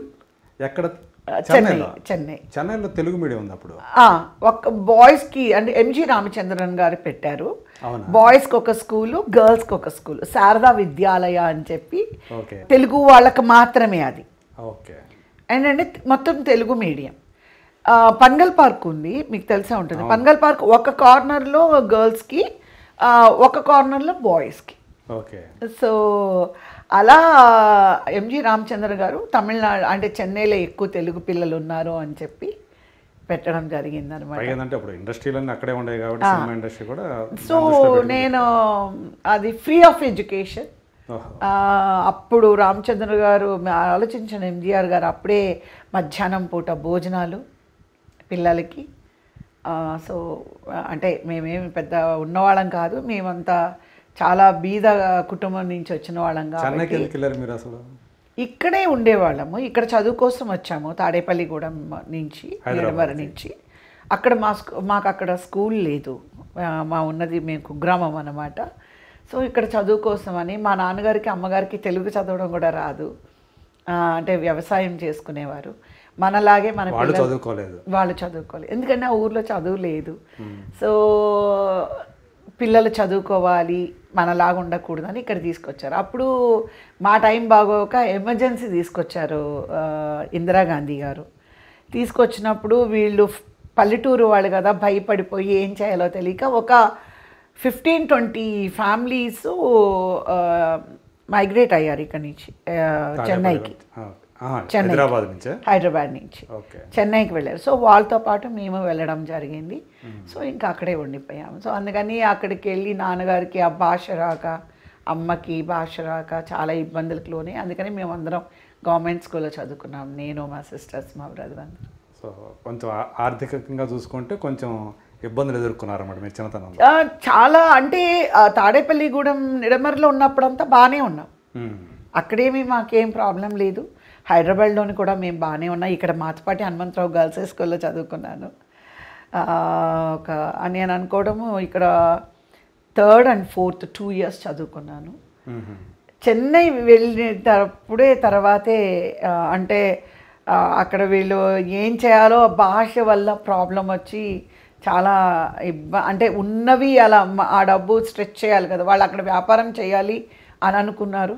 భాష తెలియకపోవడం వల్ల నాన్నగారిని ఆ రోజుల్లో చేతిలో ₹1,00,000 పెట్టుకొని నాన్నగారు చెన్నైకి వెళ్ళడం అంటే ఈరోజు 100 కోట్లు, అది నేను చెప్పక్కర్లేదు. ఆ రోజు నాన్నగారు ₹1,00,000 ఇక్కడి నుంచి తీసుకొని ఇక్కడ నాన్నగారికి జనరల్ స్టోర్ ఉండేది, మాంకాళం సికింద్రాబాద్ గుడి దగ్గర హోటల్ ఉండేది. హోటల్ అంటే tiffin, morning tiffin, lunch and అప్పుడు టీ అంజయ్ గారు రిబ్బన్ కట్టింగ్ దానికి అప్పుడు ఆయన సీఎంగా ఉన్నారు. నాన్నగారు అంజయ్ గారు నాన్నగారు అంజయ్ గారు, రోషయ్య గారు, వెంకటస్వామి గారు, కేశవరావు గారు, హర్నాథ్ గారు, రోషయ్య గారు ఫ్రెండ్స్ అన్నమాట అప్పుడు. సో అంజయ్ గారు హోటల్కి రిబ్బన్ కట్టింగ్ అని మేమంతా ఇంత పిల్ల మాకు అవన్నీ ఏం తెలీదు. బట్ ఆ తర్వాత ఫోటోలన్నీ చూస్తాం కదా, అంజయ్ గారు రిబ్బన్ కట్టింగ్ అనమాట. సో నాన్నగారు అదే చిక్కడపల్లిలో జనరల్ స్టోర్ పెట్టుకున్నారు. అక్కడ మాంకాళి టెంపుల్ దగ్గర, సికింద్రాబాద్ మాంకాళం టెంపుల్ దగ్గర హోటల్ పెట్టుకున్నారు. సో ఈ రెండు రన్ చేసుకుని చాలా కంఫర్టబుల్గా మేము మాతపాటి హనుమంతరావు గర్ల్స్ హై స్కూల్లో చదువుకున్నాము. అన్నీ బాగున్నాయి. ఆ ఎమర్జెన్సీ వచ్చి లైఫ్ అక్లా కుతలం అయిపోయి అక్కడికి వెళ్ళాల్సి వచ్చింది కట్టుబట్టలతోని. అంటే మనము ఫర్నిచర్ తీసుకోవడానికి అలౌ చేయలేదు, ఎందుకంటే ఒక ప్రిజనర్స్ లాగా ట్రైన్స్ గూడ్స్ బండిలో పంపించారనమాట. సో అప్పుడు లగేజ్ తీసుకువెళ్ళడానికి లేదు, ఒట్టి బట్టలు మాత్రమే తీసుకెళ్ళాలి. ఆ ప్రాసెస్లో వాళ్ళు ఉన్న డబ్బులంతా అలాగా ఖర్చు పెట్టాల్సి వచ్చింది. సో ఆ ప్రాసెస్లోనే చాలా మానిటరీగా అమ్మ నాన్నగారు ఇబ్బంది పడ్డారు. మీరు యాక్టర్ అవటం వల్ల చిన్న వయసులో అది కొంచెం హెల్ప్ యాక్చువల్గా నేను ఆర్టిస్ట్ అవడానికి కారణం కూడా అదేనండి. ఓకే. ఆ సినిమా వచ్చినప్పుడు నాకు చదువు మీద చాలా ఇంట్రెస్ట్, చాలా చాలా బాగా చదువుకునేదాన్ని. ఓ మంజు వచ్చినప్పుడు నేను 6వ క్లాస్ వరకు చాలా బాగా, అంటే నాకు చదువు అంటే చాలా ఇంట్రెస్ట్ అనమాట. సో ఓ మంజు మూవీ వచ్చినప్పుడు అమ్మకి నాకు పెద్ద గొడవ, ఎందుకంటే నేను చెయ్యను అని. సో అమ్మ ఒకటే ఏమన్నారంటే, నీకు తెలుసు మనము డబ్బులకి ఎంత ఇబ్బంది పడుతున్నామో, సో నువ్వు ఈ మూవీ చేయడం వల్ల వాళ్ళు ఇచ్చే అమౌంట్ వల్ల మనకి 1 yearకి అది ఒక కంఫర్ట్ని ఇస్తుంది. అక్క కానీ నేను కానీ తమ్ముడు చెల్లి నాన్నగారు ఇంతమంది ఉన్నాము. సో అది ఒక పెద్ద director, is to one colour, so నీకు అంత కంఫర్ట్ ఉంటుంది, ఏం ప్రాబ్లం ఉండదు, ఈ ఒక్క సినిమా చేసేసి మళ్ళీ చదువుకుందో కానీ అని అన్నారు. సో అమ్మ అలా అన్న తర్వాత నాకు మా అమ్మగారు అంటే చాలా ఇష్టం, మా అమ్మగారు అంటే ప్రాణం. సో మా అమ్మగారి మాట ఎప్పుడు వదలట్లేదు, సరే ఈ ఒక్క సినిమానే చేస్తాను, ఆ తర్వాత మళ్ళీ నేను చదువుకుంటాను అన్నాను. కానీ ఆ సినిమా ఎప్పుడైతే సూపర్ డూపర్ హిట్ అయిందో, ఆ సినిమా చేసేటప్పుడే నాకు చాలా ఆఫర్స్ వచ్చాయి, చాలా చాలా ఆఫర్స్, పేరు మారిపోయింది, చాలా ఆఫర్స్ వచ్చాయి. అది జనరల్గా అందరు ఫీల్ అయ్యేది ఏంటంటే, ఎటు కాని ఏజ్ సినిమాలు ఉండవు. ఎయిదర్ మీకు బేబీగా యాక్ట్ చేయాలంటే మీకు 5-6 ఇయర్స్ ఉండాలి, హీరోయిన్గా చేయాలంటే మినిమం 20 ఇయర్స్ ఉండాలి. నా ఏజ్ అటు ఇటు కాకుండా నేనేమో వస్తాయిలే అంటే వాళ్ళు నాతోనే కథలు రాయడం మొదలుపెట్టారు. సో అట్లా ఓ మంజు తర్వాత బిజీ అయిపోయారు. మీరు ఎక్స్పెక్ట్ చేయలేదు అసలు, ఆలోచించడానికి కూడా ఒక సెకండ్ కూడా టైం దొరకకుండా అలా అయిపోయింది. రోజు 2 అవర్సే నిద్రపోయేదాన్ని, నైట్ 2 వరకు వర్క్ చేసేదాన్ని. 3 షిఫ్ట్లు పని చేశారు. 3 షిఫ్ట్లు మధ్యలో డబ్బింగ్లు, తమిళ్ నేనే డబ్బింగ్, నా ఓన్ వాయిస్, తెలుగు ఇంకా ఆఫ్ కోర్స్ నా వాయిస్. సో ఒక పక్క తమిళ్ డబ్బింగ్, ఒక పక్క తెలుగు డబ్బింగ్లు, ఒక పక్క కన్నడ మూవీ, ఒక పక్క మలయాళం మూవీ, ఇంకా ఏంటో ఏదో పీటీ ఉషాలాగా జీవితం అదంతా పరిగెత్తడమే సరిపోయింది. ఎప్పుడురా ఇలా ఆగుదాము అని దీనికి వచ్చేసాను అనమాట. పెళ్ళైన తర్వాత అప్పటికి అనమాట అంతే. కానీ అంత పీక్లో ఉన్నప్పుడే చేసేసుకున్నారు కదా. 17 మూవీస్ అడ్వాన్స్ ఇచ్చేసారు, రిటర్న్ ఇచ్చేసారు. అవునా? 17 మూవీస్ అడ్వాన్స్. ఏది పెళ్లి ఫిక్స్ అయిన తర్వాత? అవునండి. అంత బిజీగా ఉన్న టైంలో బ్యాడ్ ఏంటంటే ప్రతి ఒక్కరి లైఫ్లోని చాలా అనుకోకుండా కొన్ని జరుగుతూ ఉంటాయి. ఎందుకో మేము ముగ్గురం సిస్టర్స్, ఒక బ్రదరు. తమ్ముడు యాక్సిడెంట్లో 14th ఇయర్ చనిపోయిన తర్వాత అప్పుడు నాకు 16. అమ్మ నాకు అన్నీ అమ్మే కదండి, అన్నీ క్యారెక్టర్ వినాలన్నా, స్టోరీ వినాలన్నా అమ్మ, కాస్ట్యూమ్స్ డిజైన్ చేయాలన్నా అమ్మ, ఆడిటింగ్ చూసుకోవాలన్నా అమ్మ, అకౌంట్స్ చూసుకోవాలన్నా అమ్మ, అన్నిటికీ అమ్మే ఉండాలి. ఆవిడే చేసేవారు, ఉండాలి కదా, ఆవిడే చేసేవారు. అంటే డేట్లు అంటే వెంకన్న బాబు గారు డేట్స్ చూసేవారు. బట్ ఉన్న ఏం మేకప్ ఎట్లా కరెక్ట్గా ఉందా లేదా, కరెక్ట్గా నేను టైంకి వెళ్తున్నానా లేదా, అక్కడ డైలాగ్ నేర్చుకుంటున్నానా లేదా, ఎక్కడ టైం వేస్ట్ చేయకూడదు, ఇవన్నీ అమ్మ చాలా డెడికేటెడ్ అన్నమాట. అంత సక్సెస్కి కారణం నేనని చెప్పుకోను నేను, ఎందుకంటే ఆ ఏజ్లో మనం ఓన్గా ఆలోచించే అంత ఏజ్ నాకు లేదు. ఏదైనా ఊరికి నేను సెట్కి చందమామ ఇవన్నీ తీసుకెళ్తే అమ్మ చదవనిచ్చేవారు కాదు. ఓకే, డైలాగ్ నేర్చుకో. అప్పుడంతా ఏంటంటే 1 బాక్స్ ఆఫ్ రీల్ 10,000 రూపీస్ అండి. మీరు సెకండ్ టేక్ అనేటప్పటికీ ప్రొడ్యూసర్ కళ్ళల్లో బ్లడ్ కారిపోతూ ఉంటుంది. అంతే. మీరు 1 more టేక్ అన్నారంటే ఫిల్మ్ అప్పుడు అంతే, ఫిల్మ్ చాలా కాస్ట్లీ. అయ్యో అసలు 1 more టేక్ అన్నారంటే అల్లాడిపోతారు అనమాట, అంత టెన్షన్ వచ్చేసి. అందుకనే చిన్న డైలాగ్ అయినా పెద్ద డైలాగ్ అయినా 100 సార్లు మానిటర్స్ చూస్తూనే ఉంటారు. ఎందుకంటే చెప్తారు టేక్ 1 more టేక్ అనేటప్పటికీ కెమెరామెన్ 100 feet అయింది, 200 feet అయింది, ఈ షాట్ 50 feet, ఇలా వాళ్ళకి అంత క్యాలిక్యులేషన్ ఉంటుంది అన్నమాట. అది డెవలప్ చేయాలన్నా ఎడిటింగ్లో అంతా వేస్ట్ అయిపోతుంది. సో అప్పుడు అమ్మ చాలా కోప్పడేవారు అనమాట. నాకు ఓ మంజు ఫస్ట్ మూవీ చేసినప్పుడు అంటే సిటీలో షూటింగ్ అయిపోయిన తర్వాత కుట్రాలం అనమాట, ఓకే, తెన్కాసి కుట్రాలంలో షూటింగ్ జరుగుతుంది. నన్ను ఆ వాటర్ ఫాల్స్లో వెళ్ళిపో వాటర్ ఫాల్స్లోని ఇప్పుడు డ్రై క్లోత్స్లో ఉండాలి, తిన్నంగా వాటర్ ఫాల్స్కి వెళ్ళిపోయి వెళ్ళు కెమెరా రెడీ చేసుకుంటా అంటే నేను అన్నాను నాకు చలి పెడుతుంది, చాలా చిల్లుగా ఉంటుంది, నాకు చలి పెడుతుంది, నేను వెళ్ళను అన్నాను. అంటే షూటింగ్ ఆగిపోయింది. ఆగిపోతే అమ్మ అంటే డే లైట్లో తీయాలి, అమ్మకి ఫ్రస్ట్రేషన్ అయిపోయింది. అందరూ బతిమలాడుతున్నారు నన్ను, నేను వెళ్ళను అంటే తమిళ్ కూడా రాదు నాకు చలి నేను వెళ్ళను అంటే, అమ్మ ఏమనుకుంటున్నావు, ఇంత డబ్బు పెట్టి వాళ్ళు షూటింగ్ చేస్తున్నారు, ఇంతమంది టీం వచ్చారు, నువ్వు అలా అనకూడదు, అందరు చూడు హీరో వెళ్ళి స్నానం చేస్తున్నాడు చూడు, నువ్వు కూడా వెళ్ళానంటే అప్పుడు డైరెక్టర్ గారు తిట్టారు.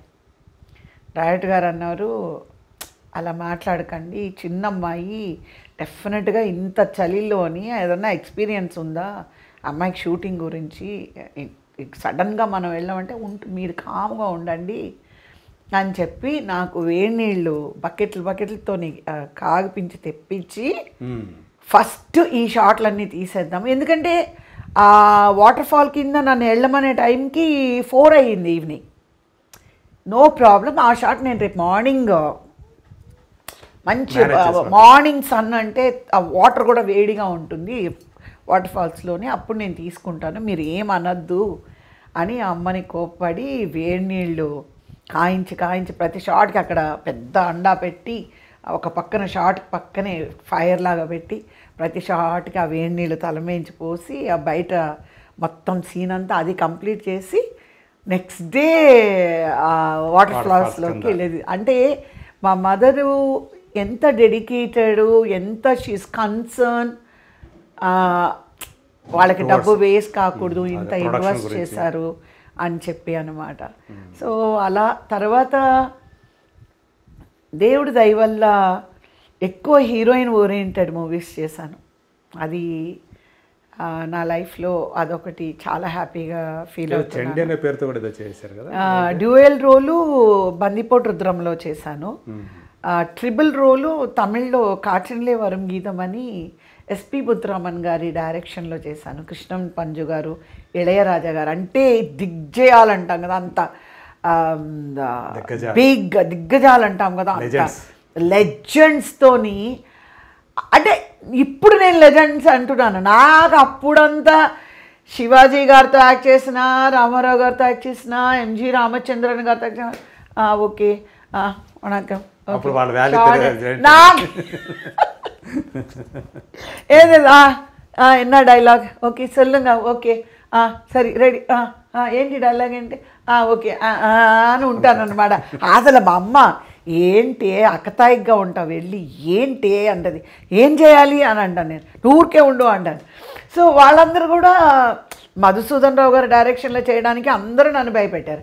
నేను ఆయనతో అన్నాను, మీరు ఏదో తిడతారంట, మీరు కొడతారంట, మీరు కోపిష్టంట, మీరు నన్ను ఏదన్నా అంటే నేను సినిమా చేయను, ఇవాళే కదా ఫస్ట్ డే, సో నేను మళ్ళీ మీరు ఇప్పుడే మాట్లాడేసుకోండి, ఏదైనా ప్రాబ్లం అనుకుంటే నేను వెళ్ళిపోతానంటే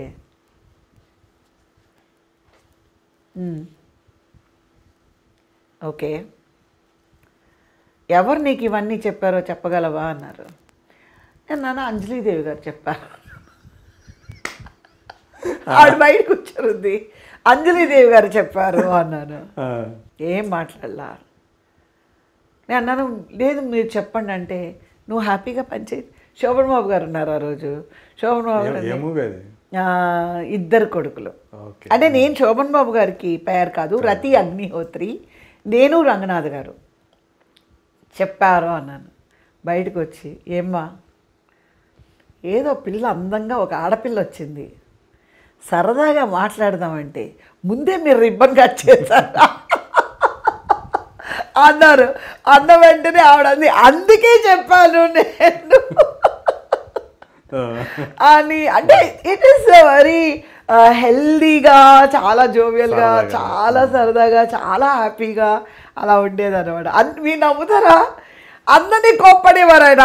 నా దగ్గరికి వచ్చేటప్పటికి అది గుర్తుకొచ్చేసి చక్కగా నవ్వుతూ, ముందే ఆయనకి వేసేసారు కదా, లాక్ చేసేసారు కదా ఆయన్ని, చక్కగా నవ్వు. అప్పుడు అంజలీదేవి గారు నేను దగ్గర 5 సినిమాలు చేస్తున్నాను. 5 సినిమాల్లో ఆవిడ నాకు మదర్గా చేశారు.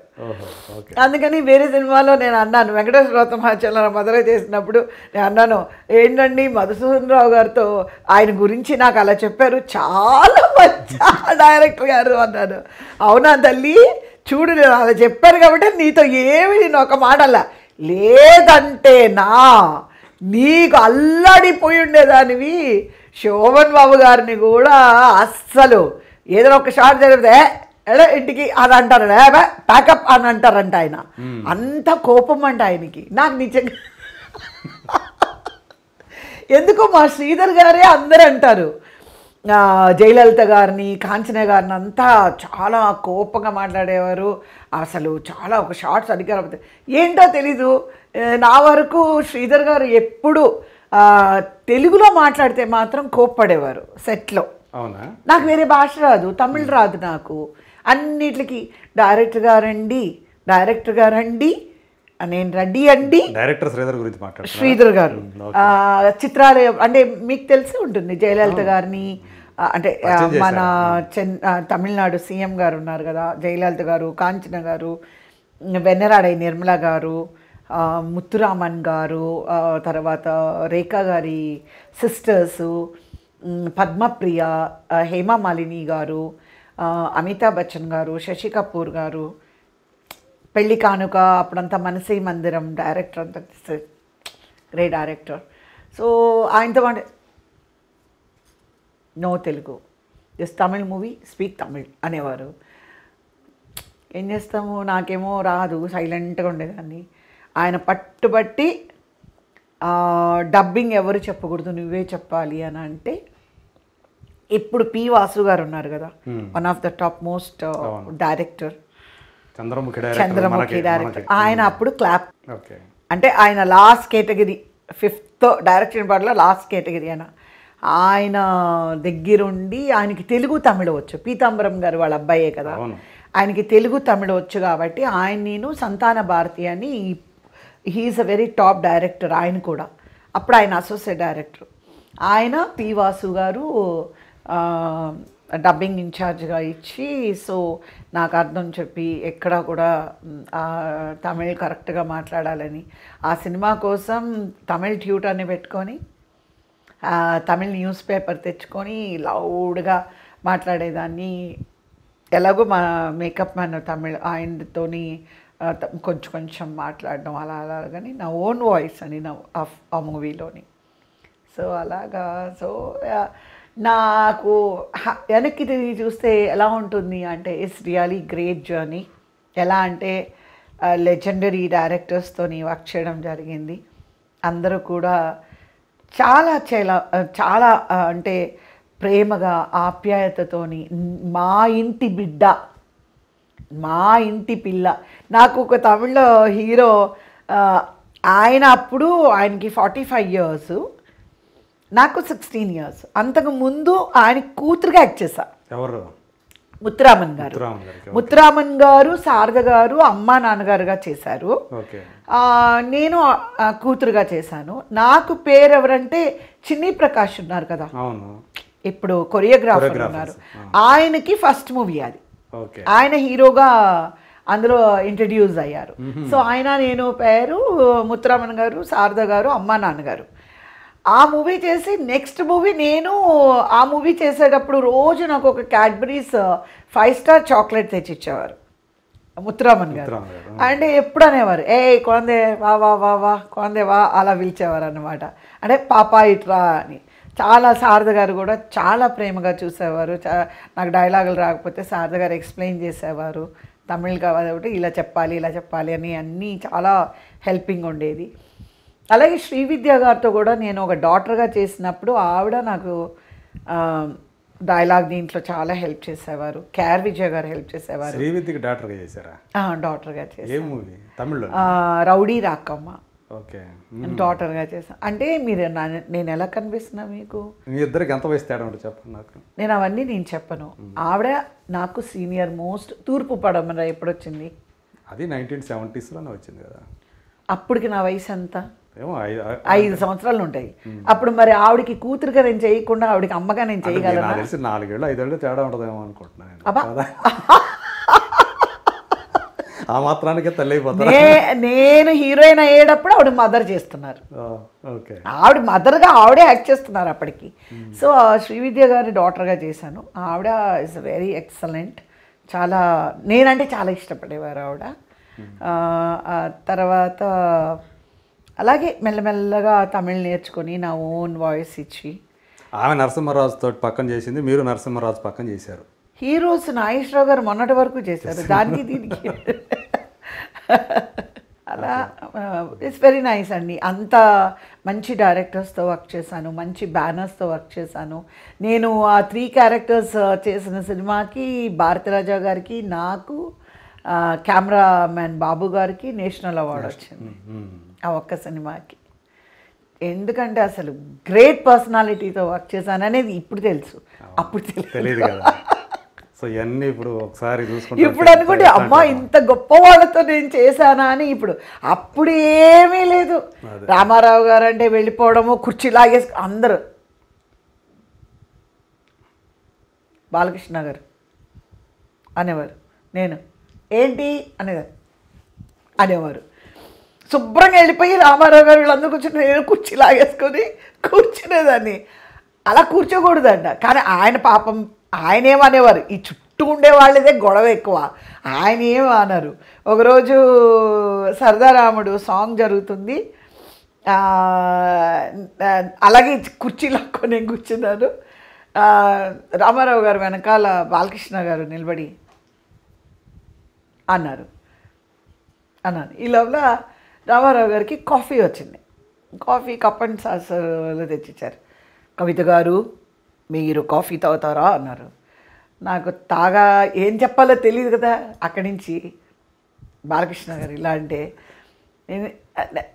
తాగుతారా అంటూనే సగం సాసర్లో పోసి ఆయన తీసుకొని ఆ కప్పు నాకు ఇచ్చారు. ఆయన సాసర్లో ఒక సగం కాఫీ పోసుకొని ఆ కప్పు సగం ఉన్న కప్పు నాకు ఇచ్చారు. ఎదురుగుండా ఎవరెవరు ఉన్నారు, సత్యనారాయణ గారు, వరలక్ష్మి గారు, గుమ్మడి గారు అన్నారు. ఆ కప్పు పట్టుకొని తాగాలా తెలీదు, మళ్ళీ ఆయన అడుగుతారా తెలీదు, తాగండి అని అన్నారు. ఆ తర్వాత అప్పుడు తాగారా? ఇలాంటివన్నీ అయ్యో సో నైస్ అండి. Is very very very enjoyable. డబ్బు ఎప్పుడు ఆలోచించలేదు, డబ్బు పక్కన పెట్టేయండి. నేను అనేది ఆ సెట్లో ఇంటిమసీ కానివ్వండి, అంత చాలా. కొన్నిసార్లు నాకు 6 o'clock షూటింగ్ అయిపోయినా మా సీనియర్ ఆర్టిస్టులు అందరూ డైరెక్ట్ దగ్గరికి వెళ్ళి 9 వరకు కూర్చోబెట్టండి అనేవారు. ఎందుకంటే నేను వెళ్ళిపోతే సెట్ అంతా డల్గా ఉంటుందని. ఒకరోజు ఏడ్చేసాను నేను పొద్దున్న 4 గంటలు లేచాను, ఇంటికి వెళ్తే తొందరగా పడుకునేదానంటే నువ్వు లేకపోతే మాకు సెట్ బోర్ కొడుతుంది, నువ్వు ఉండు. గిరిబాబు గారు కూడా అలాగే అంటారు స్పాట్లో ఉంటే.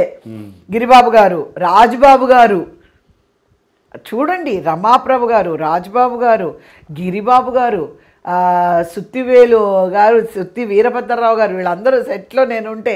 ఈవెన్ నాగభూషణం గారితో నేను వర్క్ చేశాను. నాగభూషణం గారితో వర్క్ చేసినప్పుడు కూడా నాగభూషణం గారు అలానే నీకు షూటింగ్ తొందరగా అవ్వకూడదు, నీకే లాస్ట్ క్లోజప్ అనేవారు.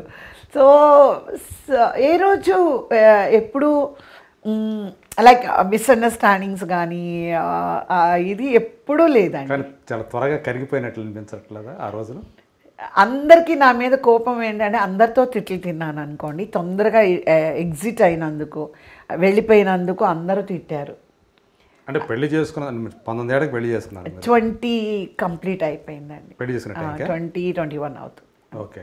మా మదరు ఇలాగ నాకు షాడోగా ఉండడం, మా బ్రదర్ ఇన్సిడెంట్ అయిన తర్వాత అమ్మ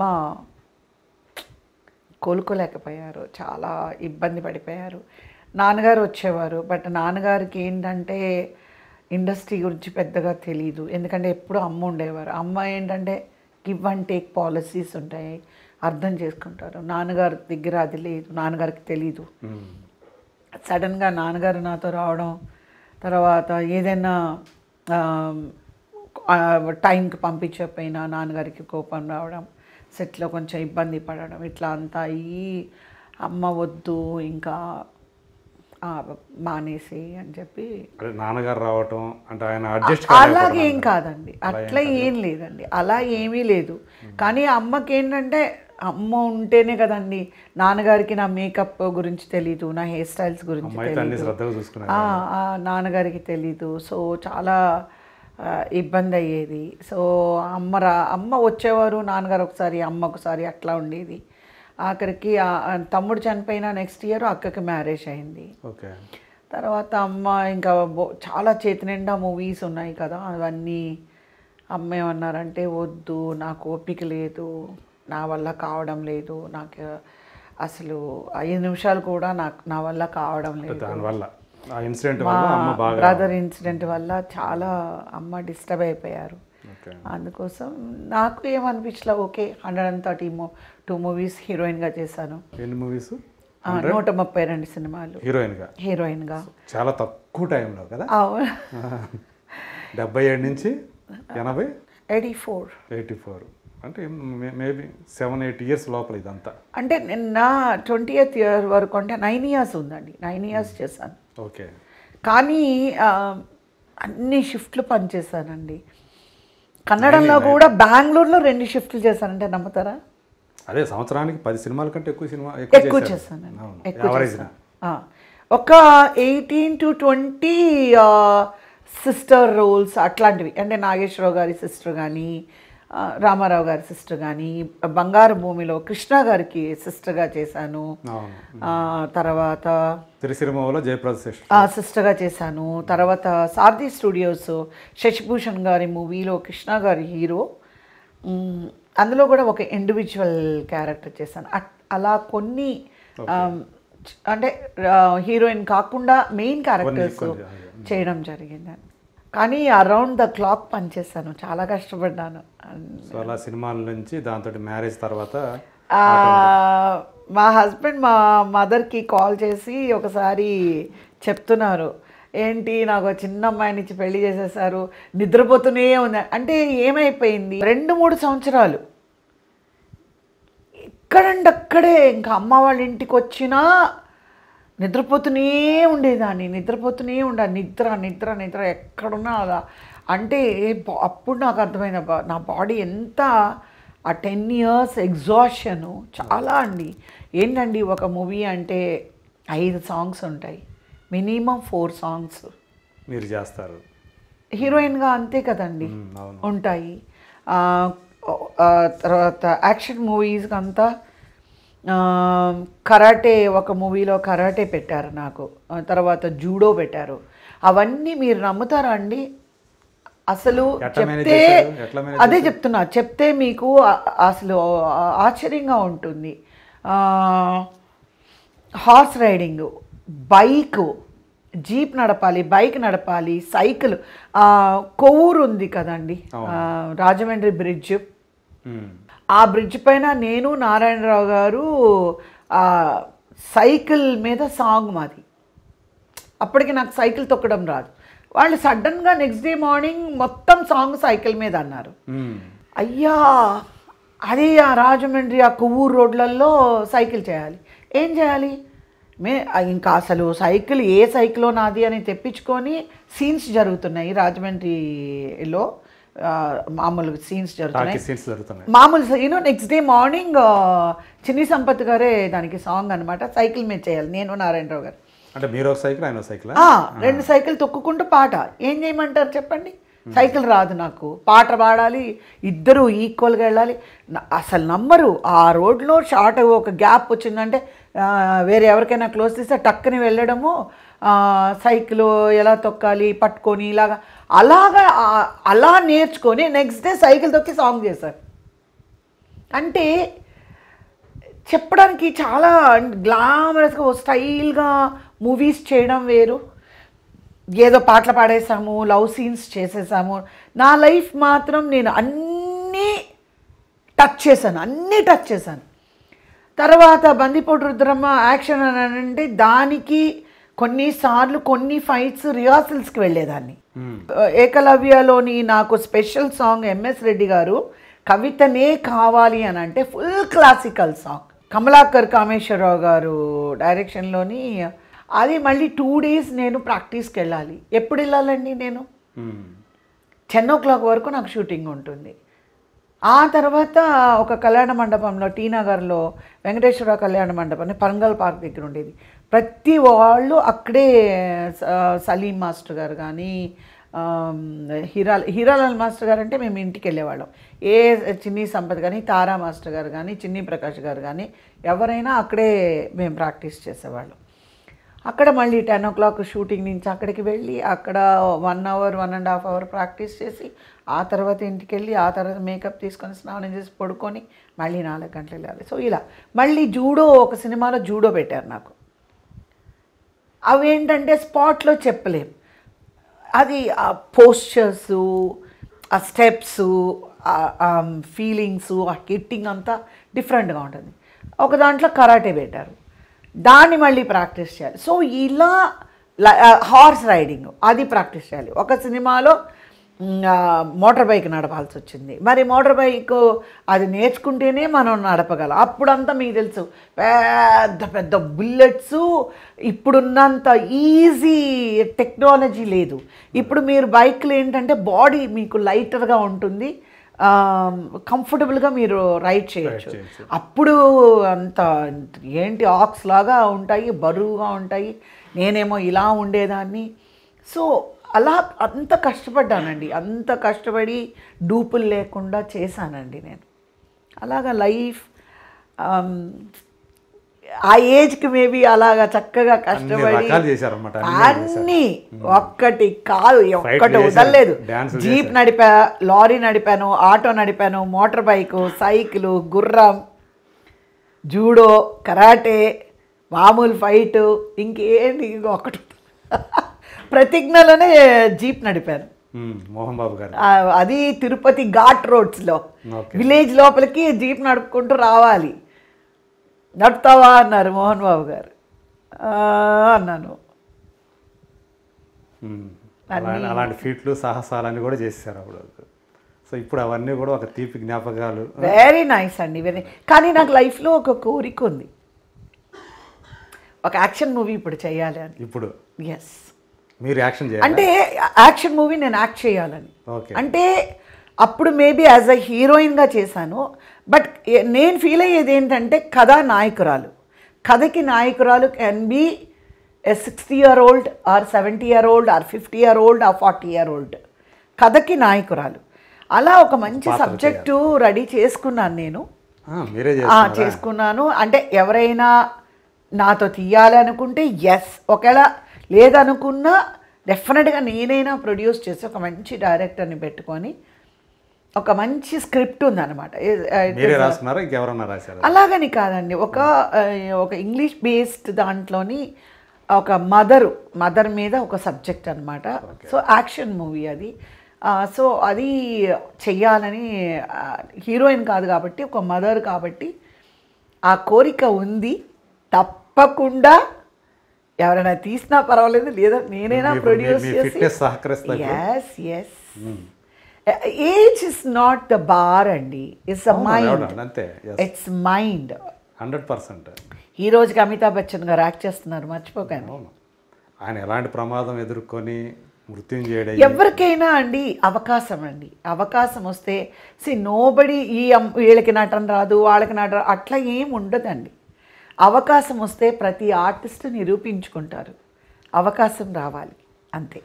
కాబట్టి నాకేంటంటే డెఫినెట్గా మన ఇండస్ట్రీలో మరి ఏమనుకుంటున్నారో తెలీదు, డెఫినెట్గా నాకు మళ్ళీ ఇది ఒక లాస్ట్ ఫేజ్. నాకు మళ్ళీ నేను అప్పుడు ఎంత బిజీగా ఉన్నానో మదర్ క్యారెక్టర్స్లోని మళ్ళీ ఇప్పుడు అంత బిజీగా ఉండాలని కోరుకుంటున్నాను. ఇంటర్వ్యూ చూసిన తర్వాత ఖచ్చితంగా చూద్దాం అది. అవునా? కవిత గారిలో అంటే మీ ఇంటర్వ్యూ మనం ఇప్పుడున్న డైరెక్టర్స్ ప్రొడ్యూసర్స్ అంతా చూస్తారంటారా? చెప్పలేము అది. అంటే మన ఇంటర్వ్యూ వాళ్ళకి అంత టైం ఉంటుందా? చాలా మంది మనకి చెప్తా ఉంటారు, అది చూసాము ఇచ్చాను. అలాగే కవిత గారి ఇంటర్వ్యూ కూడా ఎవరికన్నా పడుతుంది ఖచ్చితంగా. ఏమో మేబీ రావచ్చు, మీకు కాల్ రావచ్చు. మేబీ మీ ద్వారా నిజంగా నాకు అలా కనుక మళ్ళీ మదర్ క్యారెక్టర్స్ ఆపర్చునిటీ వస్తే then I will be very thankful to you. So ఇన్ని తీపి జ్ఞాపకాలు, వీటిలోంచి కష్టం అనిపించింది మీకు లైఫ్లో? అంటే ప్రొఫెషనల్ పరంగానా? జీవితంలో ప్రొఫెషనల్గా నేను ఎప్పుడూ ఏది ఫీల్ అవ్వలేదు. ఆ టైంలో మా బ్రదర్ని కోల్పోవడం అది ఏమి పూడ్చలేనిది. అప్పట్లో అంటే పర్సనల్ లాస్ మీకు బాగా.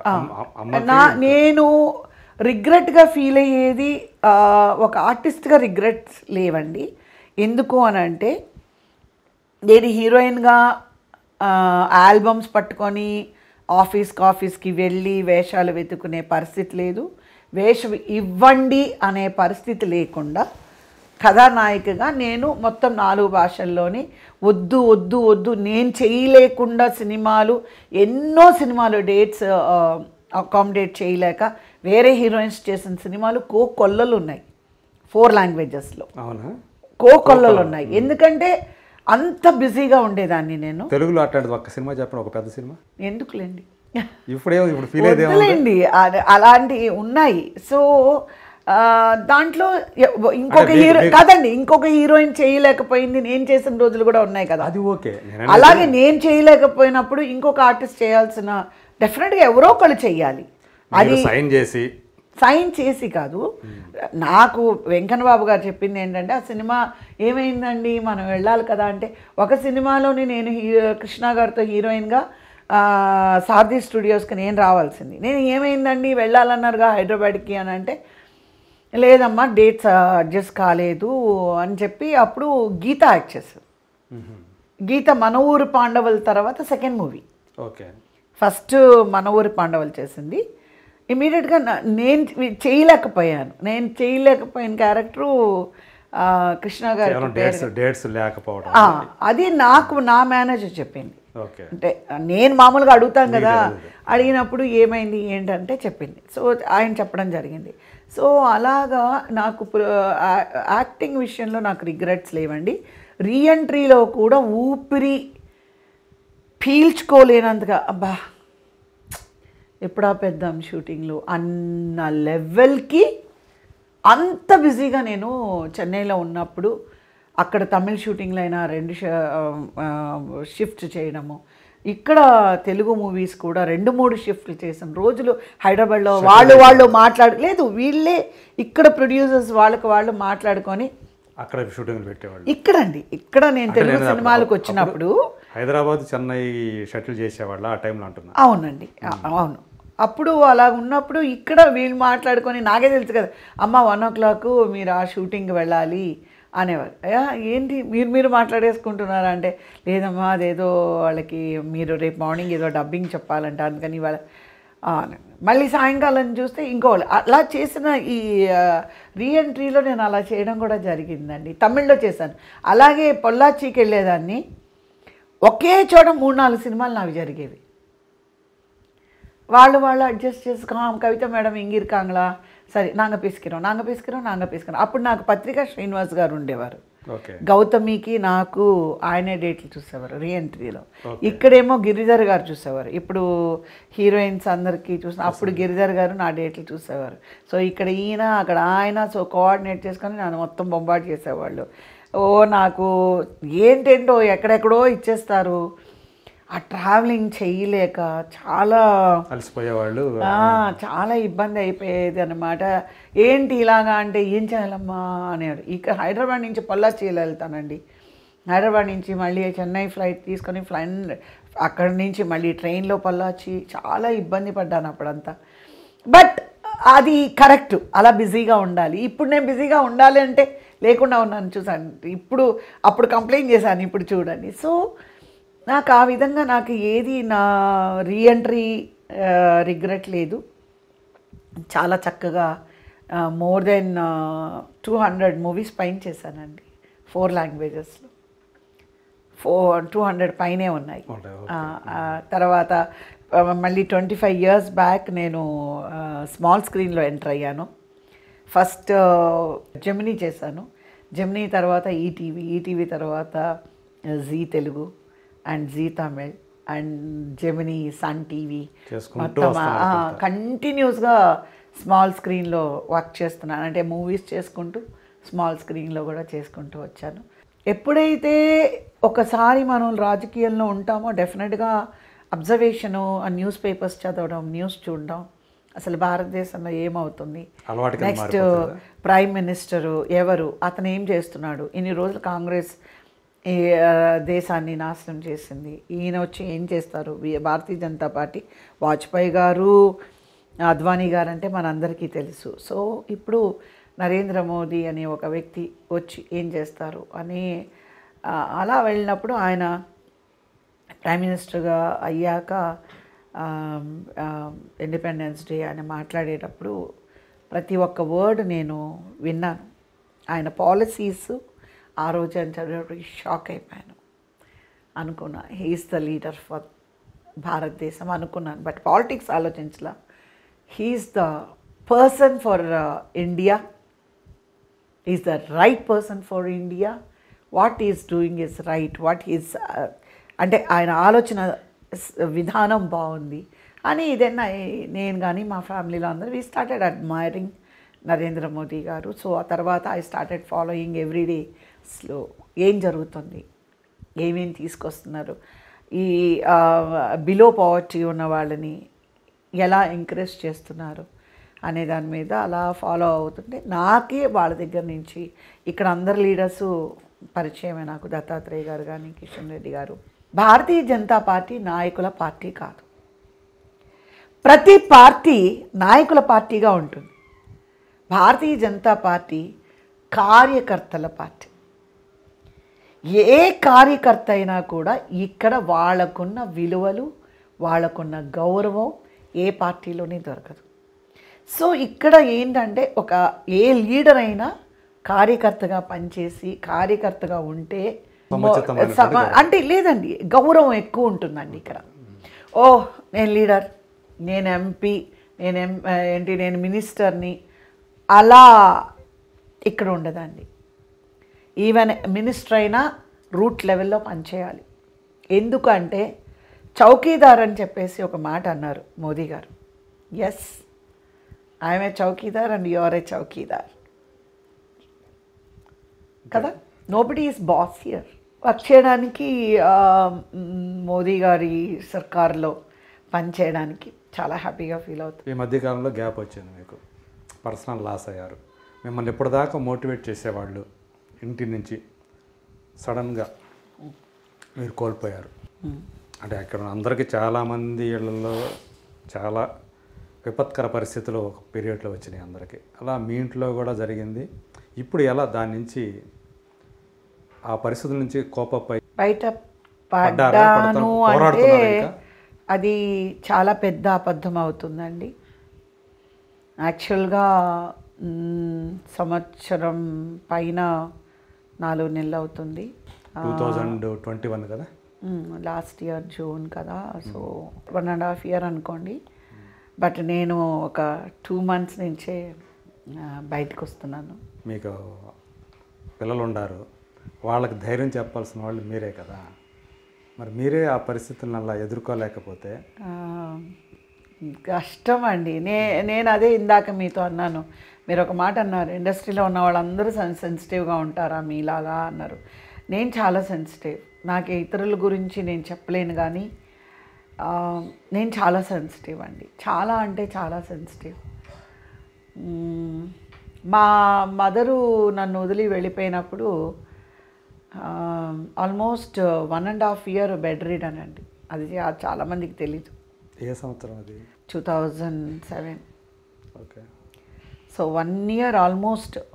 అప్పుడు ఎవరో చలపతిరావు గారికి చెప్పినట్టున్నారు. చలపతిరావు గారు ఇంటికి వచ్చి చాలా కౌన్సిలింగ్ చేశారు నన్ను. కౌన్సిలింగ్ చేసి, అమ్మ అన్ని బాధ్యతలు నెరవేర్చి మీ అందరికీ పెళ్ళిళ్ళు చేసి మనవలు మనవరాల్ని చూశారు. నీకు 2 పాపలు 1 బాబు ఉన్నారని మర్చిపోవద్దు. ఒక తల్లిగా నీ బాధ్యతను మర్చిపోవద్దు. కూతురుగా నువ్వు చేయాల్సినవి అమ్మకి ఏం చేయాలో చేసావు. ఒక తల్లిగా నీ బాధ్యత నుంచి నువ్వు తప్పించుకోకూడదు. ఇప్పుడు నీకేదన్నా అంటే 3 పిల్లలు ఏమైపోతారు అని చెప్పి చాలా సేపు మాట్లాడారు. తర్వాత మళ్ళీ గ్యాప్ గుడ్ హార్ట్ కదా చలపతిరావు గారు. మళ్ళీ వచ్చారు. మళ్ళీ 2-3 సార్లు వచ్చారు. గిరిబాబు గారు కూడా వచ్చారు. గిరిబాబు గారు కూడా కొంచెం కోప్పడ్డారు. ఇది జీవితం, నాకు తెలుసు నువ్వు ఎలా ఉంటారో, కానీ పిల్లల గురించి ఆలోచించు అని అన్నారు. అప్పుడే ఇంకా సరే అని చెప్పి కొంచెం నాకు బిజీగా పెట్టుకోవాలి అనుకున్న టైంలోనే ఓకే టీడీపీ నుంచి నాకు పిలుపు రావడము, తర్వాత ఎక్కడ ఒక్కరోజు కూడా గ్యాప్ లేకుండా ప్రజలతో నేను ఉండడము, అలా ఇదైంది. కానీ ఈ విషయం ఏంటంటే యాక్చువల్గా నాకు మాట్లాడడం ఇష్టం లేదు. అంటే నాకు తెలుసు కదా, నేను చూశాను కాబట్టి కళ్ళారు చూశాను. సంజయ్ కానీ మీరు చూసుకున్న విధానం కానీ అలాగే మీ ఆలుమగల అనుబంధం కానీ, తను కూడా మిమ్మల్ని ఒక చిన్న పాపలాగా ట్రీట్ చేయటం చూశాను నేను. సో అందుకని ఇది అసలు వాళ్ళిద్దరూ లేరు అనేది జీర్ణించుకోలేని పరిస్థితి అండి. అసలు అది మాట్లాడాలన్నా ఏంటంటే వన్ డే ఒకరోజు బాగుంటున్నాను, ఒకరోజు చాలా డిప్రెషన్లోకి వెళ్ళిపోతున్నాను. ఒకరోజు బాగుంటే ఒక గంట బాగుంటే ఇంకో గంట బాగుండదు. సో ఆ టైంలో మీరు అన్నట్టుగా ఇద్దరు పాపలు ఉన్నారు. సో నేను ఇలా ఉంటే ఇంకా మీకు వాళ్ళిద్దరు తల్లులు అయ్యారేమో. వాళ్ళిద్దరు నాకంటే ఎక్కువ డిప్రెషన్లోకి వెళ్తున్నారు. సో వాళ్ళని ఆ డిప్రెషన్లోకి వెళ్ళకుండా ఉండాలనంటే నేను ఇదిగా ఉండాలి అని చెప్పి కొంచెం ఇది వచ్చినప్పుడంతా ఎవరితో కిందకి వాకింగ్ అని వెళ్ళడము, లేకపోతే మా కాంపౌండ్లోని వేరే ఫ్రెండ్స్ ఎవరైనా పిల్లలు కిందంతా ఆడుకుంటూ ఉంటారు. సో అట్లా కొంచెం మైండ్ డైవర్ట్ చేసుకోవడము అలా అవుతుంది. కానీ ఈ టైంలోనేనండి నేను కొంచెం అంటే ఒక తమిళ్ సీరియల్ చేస్తున్నాను నేను. ఆ తమిళ్ సీరియల్ చేయడం వల్ల కొంచెం షూటింగ్ వెళ్ళడం వల్ల కొంచెం బెటరు. అందుకనే నాకేంటంటే నిజంగా చెప్తున్నాను, నాకు ఇప్పుడున్న వాళ్ళు ఎవ్వరూ నాకు తెలీదు. నేనంతా ఈగో అంతా నాకు లేదండి. ఎందుకంటే మేమంతా దాసనారాయణ గారింటికో, కోడి రామకృష్ణ గారింటికో, రేలంగి నరసింహారావు గారింటికో, బోయిన్ సుబ్బారావు గారింటికో, బాబాయ్ గారింటికో మేమంతా అదేమి ఒక కుటుంబంలాగా వెళ్తాం. ఇప్పుడున్న డైరెక్టర్స్ ఇళ్ళకి వెళ్ళడానికి కూడా నాకు ఏ ప్రాబ్లం లేదు. కానీ నాకెవరూ తెలీదు, నాకు వాళ్ళ యాక్సెస్ కూడా లేదు. ఇప్పుడున్న పరిస్థితికి ఏంటంటే డెఫినెట్గా నాకు 365 రోజులు పని కావాలి, షూటింగ్లో ఉండాలి. లేదా ఏదో ఇప్పుడు టీవీ సీరియల్ నేను 15 డేస్ వర్క్ చేస్తున్నాను. సో వర్క్ ఉంది, ఏదో ఒక వర్క్ చేసుకుంటూ ఉన్నాను, అదేం ప్రాబ్లం లేదు. అది కూడా ఈ 2-3 నెలల నుంచి కొంచెం. సో ఇప్పుడు ఇందులో కూడా పడ్డారు కాబట్టి ఒకవైపు పని ఈ పని. సో ఏంటంటే మనకి కొంచెం వర్క్లో బిజీగా ఉన్నామంటే మైండ్ కొంచెం బెటర్గా ఉంటుంది అని. లేదంటే ఏమైపోతుందంటే ఖాళీగా ఉంటే ఆలోచనలు ఆటోమేటిక్గా ఆక్రమించుకుంటాయి కాబట్టి వాటి గురించి ఆలోచిస్తాం. అవునండి, అసలు ఇది జరిగి ఉండకూడదు. అసలు కొన్నిసార్లు అయితే ఆన్సర్ లేదు. అంటే ప్రతి మనిషికి ఏదో ఒక టైంలో అది వచ్చే ఇది కదా. సో మనమే గుండె దిట్టలు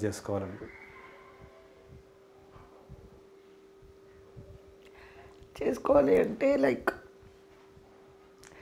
ఏదో ఒక వర్క్ పెట్టుకోవాలండి, ఏదో ఒకటి. అంటే షూటింగ్ అనే నేను చెప్పడం లేదు, లైక్ అందుకోసమే ఇప్పుడు నేను పార్టీ వ్యాపకం అనేది అంటే వాళ్ళని మర్చిపోవడం అనేది అది మర్చిపోకూడదు కూడా, మర్చిపోవడం అనేది ఇస్ వెరీ బ్యాడ్. ఎందుకంటే ఈ రోజుకి మా మదర్ ఉన్నారంటే నాకు మా మదర్ చాలా గుర్తొస్తారు, నాన్నగారు గుర్తుకొస్తారు. అలా అది వాళ్ళని మనం గుర్తు చేసుకోవాలి, అలా మర్చిపోకూడదు. యాక్సెప్టే చేసుకోలేకపోతున్నాను. లైక్ యాక్సెప్టెన్స్ అనేది రావాలి, అదొక్కటే రావడం లేదు. రావాలి పెద్దవాళ్ళు అంటే నేను అనేది మనుషులు ఏదైనా తట్టుకోగలమండి, ఇది వెరీ పెయిన్ఫుల్. ఇప్పుడు ఏంటంటే మనకి ఇంకా అంతే, గుడ్ ఫ్రెండ్స్, గుడ్ వర్క్, అదే కావాలి. మర్చిపోవాలి అనుకోము. మనం ధైర్యాన్ని తెచ్చుకోవాలి, ఆ ధైర్యం రావడం లేదు. వస్తుంది, మీరు దీని నుంచి బయటపడతారు. మెల్లగా అంటే ఎంత కొంచెం టైం తీసుకుంటుంది. ఒకళ్ళకి ఇద్దరు అనేది చాలా సాయి. ఎందుకంటే మీ అందరికీ తెలుసు మా వారు ఎంత బంగారం అనేది తెలుసు. ఆయన బంగారంలో కల్తీ ఉంటుంది కానీ మా వారిలో ఉండదు. మా సాయిలో, మా బాబులో కూడా బంగారంలో కల్తీ ఉంటుంది కానీ వాడిలో కల్తీ లేదు. వాడంతా ఇద్దరికిద్దరు చాలా ప్యూర్ సోల్స్. అది ఒక్కటే. కాబట్టి అంటే మనము దీంతో ఉండాలి, బతకాలి. వేరే మీరు అన్నట్టు ఒకళ్ళు ముందు ఒకళ్ళు వెనక. సో అందుకని ఏంటంటే మనం బిజీగా ఉండాలి, ఆక్యుపై అవ్వాలి, ఫుల్ వర్క్లో ఉండాలి. ఏదో ఒక వర్క్. ఇప్పుడు ఆగిపోకూడదు మనం నాకు ఈరోజే ఒక తమిళ్ మూవీ సైన్ చేశాను. Good. It's a very good character. అది కూడా పల్లాచి దిండుకల్ సైడ్లో ఉన్నారు. ఓకే. 25 days అడిగారు. ఇవాళే కన్ఫర్మ్ అయింది. January 5th opening. Okay okay. అలాగా. సో మళ్ళీ అక్కడికి వెళ్తారు, అయితే చెన్నైకి వెళ్తారు. వెళ్తున్నాను. నేను తమిళ సీరియల్కి వెళ్తున్నాను. తమిళ్ సీరియల్ చేస్తున్నాను కదా, ఎవ్రీ మంత్ 15 days వర్క్ చేస్తున్నాను. అంటే ఏమంటారు, ఇంటర్వెల్స్. మనం పిల్లలు ఉన్నారు కదా, సో ఒక 7 days వర్క్ చేయడము, మళ్ళీ ఇక్కడికి రా, మళ్ళీ 7 days వర్క్ చేయడం, అట్లా. మీరు ఒక్కళ్ళే వెళ్తారా లేకపోతే ఎవరన్నా మీకు? నాకు స్టాఫ్ ఉన్నారండి. సో స్టాఫ్ తీసుకొని వెళ్ళిపోతారు. ఓకే. సో ఇంటిని అమ్మాయిలు చూసుకుంటా ఉంటారు ఇద్దరు. మాధురి ఇక్కడే ఉంటున్నారు. ఇక్కడే. అదే అలా. సో సారీ మిమ్మల్ని. అరే ఏం పర్వాలేదండి. నాకేంటంటే అసలు వాళ్ళ గురించి ఇంతవరకు ఎప్పుడు మాట్లాడలేదండి. అంటే నేను మీడియాలో ఎప్పుడు ఆయన గురించి కానీ బాబు గురించి కానీ ఎప్పుడు మాట్లాడలేదు. మాట్లాడకూడదనే అనుకున్నాను. ఎందుకంటే ఏమో తెలీదు, వాళ్ళ టాపిక్ తీసుకురాకూడదు అని.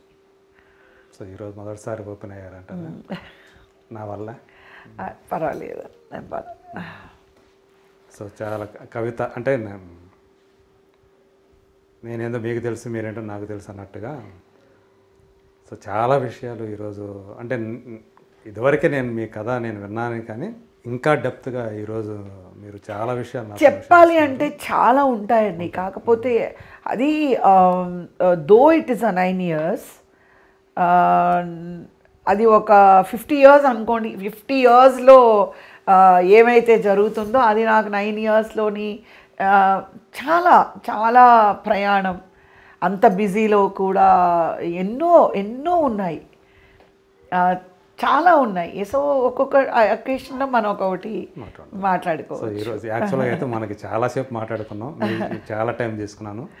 మళ్ళీ ఇంకోసారి వేరే విషయాలు, తప్పకుండా ఈ విషయాలు కాకుండా ఇప్పుడు మనం అయితే మాట్లాడుకుంటే ఇంకా వేరే విషయాల గురించి మనం మాట్లాడుకుందాం. ఎప్పటికీ ఒకటే చెప్పాలనుకున్నాను, మా బాబు కానీ మా వారు కానీ నేను అనుకోవడం they live with us. They are యాక్చువల్గా వాళ్ళు మాతోనే ఉన్నారు అని అనుకుంటాను. వాళ్ళు ఉంటారు, అలా జీవించే ఉన్నారు మాతోనే ఉంటారు. థ్యాంక్ యూ కవిత గారు. చాలా విషయాలు మాతో తెలుగు మనతో షేర్ చేసుకున్నందుకు. రామారావు గారి విషయాలు కూడా చాలా ఇంట్రెస్టింగ్ విషయాలు. గ్రేట్ పర్సనాలిటీ అండి ఆయన. Thank you so much. Thank you అండి. Thank you.